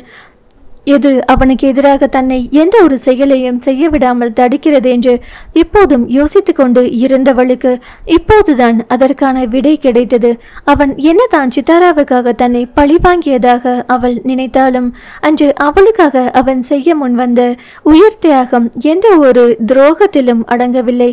அதை அவள் மறந்தால் நன்றி கெட்டவளாகி விடுவாளே. பெற்ற தாய், தந்தை, உடன் பிறந்தோர் யாராக இருந்தாலும் இந்த மாதிரி உயிர் விட துணிய மாட்டார்கள். ஆனால் அவன் அவளுக்காக இதை செய்தான் என்றால் அவளுக்கும் அவனுக்குமான பந்தம் தான் என்ன? அவளது மனதில் குழப்பங்கள் சூழ்ந்தது. அன்னைக்கு உன்னை கொல்ல முயற்சி செய்தவனும் ஃபேக்டரி விபத்திற்கு காரணமானவனும் ஒருவன்தான். யார் அது? தெரிந்து கொள்ளும் ஆர்வத்தில் படப்படுத்தவளை கண்டு அவன் பதில் பேசாது மௌனம் சாதித்தான். கேட்கிறேன்ல, சொல்லு, யார் அது? அது தெரிய வரும்போது நீயே தெரிஞ்சுப்ப. இப்போ என்னால சொல்ல முடியாது என்றான் அமைதியாய். ஒரு கணம் அவனை கூர்ந்து நோக்கியவள் அவனை பார்த்து இகழ்ச்சியான குரலில், அத்தனையும் கட்டுக்கதை, அப்படியே வச்சுக்கோ என்றான் அவனும் அலட்சியமாய். பின்னே எத்தனை தடவைதான் அவளுக்கு எடுத்து சொல்வது? நீ என்னை காதலிக்கிறாயா? திருமண அப்படி கேட்டவளை கண்டு அவன் திடுக்கிட்டு போனான். சொல்லு, காதலிக்கிறியா? தன்னை கூர்ந்து பார்த்தவளை கண்டு ஆமோதிப்பாய் அவன் தலையாட்டியதை வெறுப்புடன் அவள் பார்த்தாள். காதலிக்கும் எனக்கு துரோகம் பண்ணினாலும் பரவாயில்ல. ஆனால் அந்த சித்தாரா நல்லா இருக்கணும்னு நீ நினைக்கிறது எந்த விதத்தில் சரி? நீ இந்த அளவுக்கு அவளுக்காக உருகிறத பார்த்தால் அவள் சொல்லி முடிக்கும் முன் சி வாய கழுவு என்று சீற்றத்துடன் அவன் சீறினான். இது எல்லாம் உனக்காக தானே நான் இப்ப சொன்னா உன் தலையில் ஏறாது. அதுக்காக வாய்க்கு வந்தது எல்லாத்தையும் எனச்சு அசிங்கமா பேசாத. அவனின் கோபம் அவளுக்கு எப்போதும் போல் இப்போதும் புதிராய் இருந்தது. எனக்கும் அவளுக்கும் இருக்கும் ஒரே சம்பந்தம் நீ மட்டும்தான். இப்ப நீ கேட்கிற கேள்விகளுக்கு என்னிடம் பதில் இல்லை. இது எல்லாத்துக்கும் காலம்தான் பதில் சொல்லணும். காலத்தை உனக்கு ஏத்த மாதிரி மாத்துவதற்கு உனக்கு சொல்லியா கொடுக்கணும்? நக்கலாய் சொன்னவளை கண்டு அவனது கோபம் வடிய அவனது உதட்டில் மெல்லிய சிரிப்பு ஒன்று உதித்தது. அந்த தைரியத்தில் தான் நான் உன்னிடம் போராடிக்கிட்டு இருக்கேன் என்றவன் எழுந்தவாறு, இப்போ ஓகே, கிளம்புறேன். ஈவினிங் மலரோட பர்த்டே பார்ட்டியில் சந்திக்கலாம். ஏன் அங்கேயே வந்து என் உயிரை எடுக்கிறதுக்கா? நீ போறதுக்கு ஊரில் வேற அநாத விடுதியே இல்லையா? இது ஒன்று தான் கிடைச்சதா? ஏன்னா வேறு எங்கும் நீ வரமாட்டியே. என் சீத்தை இருக்கும் இடம்தான் இந்த ராமனுக்கு அயோத்தி என்று புன்னகைத்தவனை கண்டு அவளுக்கு எரிச்சல் வந்தது. எரிச்சல் அடைந்தவளை கண்டு சிரித்தபடி விடை பெற்றான் அவன். ஜெகன் சென்றதும் தான் அவளால் நிம்மதியாய் மூச்செடுக்க முடிந்தது. எல்லோரையும் திணறடிக்கும் அவளையும் திணறடித்தான் அவன். ஆனால் எப்போதும் போல் அவனது சொல்லும் செயலும் புதிராய் அமைந்து அவளை யோசனையில் ஆழ்த்தியது. அவனுக்கு எதிராய் அவள் நினைத்தது போல் எதையும் செய்ய அவளால் இயலுமா? இவ்வளவு ஏன் அவனுக்கு எதிராய் அவளால் தன் சுண்டு விரலை கூட அசைக்க முடியுமா? நிச்சயம் அது கேள்விக்குறிதான். அன்று அவன் அவளுக்காக கொடுக்க முன்வந்த அவனது உயிரின் முன் அத்தனையும் அடிபட்டு போனது. அவளது நன்றி கடன் வெறும் பணம் சம்பந்தப்பட்டதல்ல, உயிர் சம்பந்தப்பட்டது. அவளின் உயிரை கொடுத்தாள். அன்றி அந்த நன்றி கடன் தீராது. ஜெகன், ஏன் இப்படி என்னை வதைக்கிற? கடன் சுமையை பாரமாய் மாறி அவளுக்கு மூச்சு முட்டியது. மாலையில் கொஞ்சம் நேரத்தோடு ஆசிரமத்திற்கு கிளம்பி சென்ற ருத்ரஷியை சகுந்தலா வாயிலில் வந்து வரவேற்றார். மலர் உன்னை கேட்டுட்டே இருந்தாமா, கொஞ்சம் வேலை இருந்தது. எங்கே அவள்? உள்ளே இருக்கிறாள், நீ வா. சகுந்தலா அவளை அழைத்து கொண்டு உள்ளே சென்றார். அங்கிருந்த பெரிய அறையில் பிள்ளைகள் பலூனை ஓதி கொடுக்க அதையெல்லாம் சேர்த்து சுவற்றில் அழகுற கட்டி கொண்டிருந்த ஜெகனை கண்டதும் அவளது நடை தயங்கி நின்றது. அவள் நிற்பதை கண்டு திரும்பி பார்த்த சகுந்தலா அவளின் பார்வையை உணர்ந்து, அது ஜெகன் தம்பி, அப்பப்போ இங்க வந்து உதவி செஞ்சுட்டு போவாரு என்றார் அவளிடம் அறிமுகப்படுத்துவது போல். அதற்குள் அவளின் வரவை உணர்ந்து அவனை திரும்பி பார்த்தான். ஏ ஸ்ரீ, அதுக்குள்ள வந்துட்ட, வா வா. வீட்டினர் போல் வெகு உற்சாகமாய் உரிமையாய் வரவேற்றவனை கண்டு சகுந்தலா முன் முறைக்க முடியாமல் சிரித்து வைத்தாள். ருத்ராவை உனக்கு தெரியுமா தம்பி? என்ன இப்படி கேட்டுட்டீங்கம்மா? நல்லா தெரியும் என்ன ஸ்ரீ. அவளிடம் அவன் கேட்க வேறு வழியின்றி அவளும் ஆமாம்மா, ஏற்கனவே அவரை தெரியும் என்று சொல்லி வைத்தாள். அவளது இணக்கமான பேச்சு அவனுக்கு அத்தனை சந்தோஷமாய் இருந்தது. நான் மலர பார்க்க போகிறேன். மேலும் அவனுடன் பேச விருப்பமில்லாது அவள் அங்கிருந்து நகர அவனும் விடாப்படியாய் அவளை பின்தொடர்ந்தான். அவளோ அவனை கவனியாது விறுவிறுவென மலரை தேடி சென்றாள். எப்பா, என்ன வேகமா போறா! இவ கூட போகணும்னா நான் காலில் சக்கரம் தான் கட்டிட்டு போகணும் போல இருக்கே. மனதிற்குள் முணுமுணுத்தபடி அவன் தொடர்ந்து சென்றான். மலரின் அரை வாயிலில் வந்து நின்றவள் அங்கு கண்ட காட்சியில் அப்படியே நின்றாள். சுமார் 35 வயதிற்கு மேற்பட்ட ஒரு பெண்மணி மலரிடம் சிரித்து பேசியபடி தலைவாரி கொண்டிருந்தார். போன முறை பார்த்ததை விட இப்போது மலர் சிரித்த முகத்துடன் அவரிடம் கேள்வி கேட்டுக்கொண்டு உற்சாகமாய் பேசிக் கொண்டிருந்தாள். அவளது முகத்தில் அத்தனை மகிழ்ச்சி தெரிந்தது. மலர் ரொம்ப சந்தோஷமா இருக்கிறாள் இல்லையா ஸ்ரீ? அவளது காதோரம் ஒலித்த அவனது குரலில் திரும்பி பார்த்தவள் ஆம் என்று தலையசைத்தாள். அதுதானே உண்மை. பேசாம மலர அவங்களுக்கு தத்து கொடுத்துடலாமா? அவனது பேச்சில் திகைத்து போய் அவனை பார்த்தாள் அவள். ஏன்? கேட்கும் போதே அவளது குரல் நடுங்கியது. உன்ன மாதிரியெல்லாம் நான் பரந்த மனசுக்காரன் கிடையாது. எனக்கு என் மனைவி, என் குழந்தைகள்னு குறுகிய வடத்துக்குள் வாழத்தான் விருப்பம். அதனால எனக்கு நீ உன் மூலம் வரப்போகிற நம்ம குழந்தைகள்னு வாழத்தான் விருப்பம். நீ இப்படி சாமியார் மாதிரி ஆசிரமத்திற்கு வர்றது எனக்கு கொஞ்சமும் பிடிக்கல. கொஞ்சம் வாயம் மூழ்றியா? என் விஷயத்தில் தலையிடும் உரிமை உனக்கு கிடையாது. அவள் அவனிடம் கோபமாய் சீறினாள். எனக்கு என்ன வந்ததுமா? ஒரு சின்ன பெண்ணிற்கு நல்ல தாய் கிடைப்பதை நீ தடுக்கிற. பாவம் மலர் இப்போதான் கொஞ்சம் சந்தோஷமா இருக்கிறாள். அவன் சொல்வதன் அர்த்தம் புரிந்து அவள் அமைதியாய் நின்றிருந்தாள். தன்னை போல் மலரும் தனிமையில் வேதனைப்பட வேண்டாம் என்கிற முடிவுக்கு வந்தவளாய் மலரின் சந்தோஷத்திற்காக சம்மதிக்கிறேன் என்றவள் அவனை பார்த்து, கடைசியில் எனக்கு இருந்த ஒரு சந்தோஷத்தையும் நீ பறிச்சிடல்ல.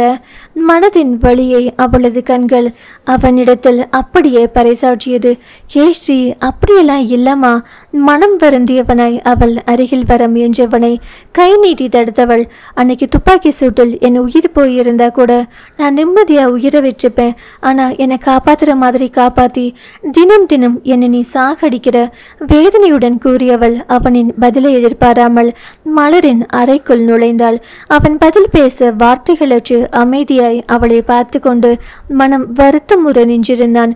மலரை தத்தெடுக்க போவதாய் சொன்ன பெண்மணியின் பெயர் மாலா. அவரிடம் பேசி பழகி பார்த்ததில் அவர் மிகவும் நல்ல பெண்மணியாகத்தான் தெரிந்தார்.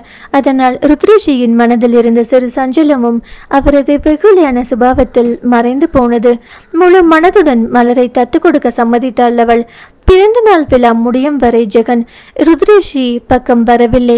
அவளின் மனநிலை புரிந்தவனாய் சற்று தள்ளி நின்று அவளை கவனித்துக் கொண்டிருந்தான்.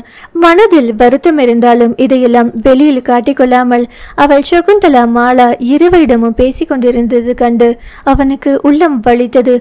இனியும் அவளை வேதனைப்பட விடக்கூடாது என்று அவன் முடிவு செய்தான். விழா முடிந்து கிளம்பிய ருத்ரஷி காரில் ஏறும்போது அவனும் அவளது காரில் ஏறி அமர்ந்தான். அவள் அதிர்ந்து போய் அவனை பார்த்தவள், ஏய் கீழே இறங்கு. எல்லோரும் தங்களை பார்த்து கொண்டிருப்பதால் மெல்லிய குரலில் அவள் சீர, உன்கிட்ட கொஞ்சம் பேசணும் என்றான் அவன் அமைதியாக. உன்கிட்ட பேச எனக்கு எதுவும் இல்லை. அவனை பார்க்காமல் அவள் முணுமுணுக்க, எனக்கு இருக்கே என்றவன், எல்லோருக்கும் நம்ம வேடிக்கை பொருளாகாமல் சீக்கிரமா காரை கிளப்பு. ஒரு 5 நிமிஷம்தான். அதற்கு மேல் அவனை மறுக்க முடியாமல் அவள் காரை கிளப்பினாள். சிறிது தூரம் சென்றதும் ஆளரவமற்ற சாலையில் ஒரு ஓரமாய் காரை நிறுத்தியவள், இப்ப சொல்லு என்றவள் அவனை திரும்பியும் பார்க்கவில்லை. மலருக்கு கிஃப்ட் கொடுத்ததை நீ பார்த்த. அவன் மாலாவை சொல்கிறான் என்பதை புரிந்தவளாய் அவன் அமைதியாக அமர்ந்திருந்தாள். ஆனால் உனக்கான சர்ப்ரைஸ் என்னன்னு நீ கேட்கவே இல்லையே. அதில் அவனை திரும்பி பார்த்தவள் புரியாமல் விழித்தாள். உனக்கான சர்ப்ரைஸோ இந்த மாலா மாதா? எனது? அவள் திகைப்பாய் அவனை பார்த்தாள். அவர் யாரோ எவரோ, அவருக்கும் தனக்கும் என்ன சம்பந்தம்? அவளுக்கு குழப்பமாய் இருந்தது. உனக்கு ஞாபகம் இருக்கா? நீ காலேஜ் ஃபர்ஸ்ட் இயர் முடிஞ்சு லீவில் இருந்த அப்போ ஒரு மழை நாளில் என்றவனது கண்ணில் அந்நாளுக்கான காட்சி பசுமையாய் விரிந்தது. அன்று அவள் சிக்னலில் மனநிலை பாதிக்கப்பட்ட பெண்ணை கண்டது, அவளுக்கு உதவு செஞ்சது, எல்லாவற்றையும் கூறியவன் அந்த பெண் தான் இந்த மாலா. குழந்தை இறந்து போனதில் மனநிலை பாதிக்கப்பட்டவங்களை அவளது கணவன் குடும்பம் யாரும் பார்த்துக்கல. அதனால்தான் ரோட்டில் அனாதையா தெரிஞ்சுக்கிட்டு இருந்தாங்க. நீதான் பார்த்து உதவி செஞ்ச. அப்படி ஒரு நிகழ்வு நடந்ததை அவளுக்கு ஞாபகம் இல்லை. எத்தனையோ வருடங்கள் கடந்ததில் அவள் அதை மறந்து போயிருந்தாள். எனக்கு ஞாபகம் இல்லை. தனது நெற்றியை தடவியபடி யோசித்து கொண்டே அவள் சொல்ல, அதில் அவனது முகம் காற்று போன பலூனாய் சுருங்கி போனது. இதுக்கு மேல் பேசி பிரயோஜனம் இல்லை என்று தோலை குலுக்கியவன், okay bye Sri, good night என்றபடி அவன் கார் கதவை திறக்க போக, ஏய் கொஞ்சம் பொறு. ஆமா, இது எல்லாம் உனக்கு எப்படி தெரியும்? குழப்பமாய் அவனை பார்த்து கேட்டவளை கண்டு அவனது கண்கள் மினியது. இது எனக்கு எப்படி தெரியும்? எனக்கும் மாலாவுக்கும் என்ன சம்பந்தம்? இது எல்லாத்தையும் நீ தான் கண்டுபிடிக்கணும் என்றவன். இதுக்கான பதிலை நீ கண்டுபிடிக்கிறப்போ என்ன பற்றியோ நீ தெரிஞ்சுக்கவ. மனதில் நேசம் பொங்க கூறியவன் அடுத்த கணம் காரில் இருந்து இறங்கியிருந்தான். நீ கிளம்பு என்றவனை புரியாது பார்த்திருந்தவள். நீங்க? அவள் தன்னை மரியாதையாய் விழிப்பதை மனதில் குறித்து கொண்டவன், இங்கிருந்து ஆட்டோ பிடிச்சு ஆசிரமத்துக்கு போய் காரை எடுத்துட்டு வீட்டுக்கு போயிடுவேன். சிரித்தபடி அவளுக்கு அவன் கையசைக்க அதில் அவளையும் மரியாதை தலையசைத்தபடி காரை கிளப்பி கொண்டு போனாள். அவன் கூறியதை பார்த்தால் இந்த சம்பவம் நடந்தபோது அவளுக்கு 18 வயது இருக்கும். அப்போது நடந்த சம்பவத்தை அவளே மறந்துவிட்டாள். அவன் இன்னமும் அதை ஞாபகத்தில் வைத்திருக்கிறான் என்றால், ஞாபகத்தில் மட்டுமா வைத்திருக்கிறான்? மாலாமாவையும் தெரிந்து வைத்திருக்கிறானே. இரண்டையும் தொடர்பு படுத்தி பார்த்தவளுக்கு அப்போதுதான் அது உரைத்தது. அப்போதே அவனுக்கு என்னை தெரியுமா?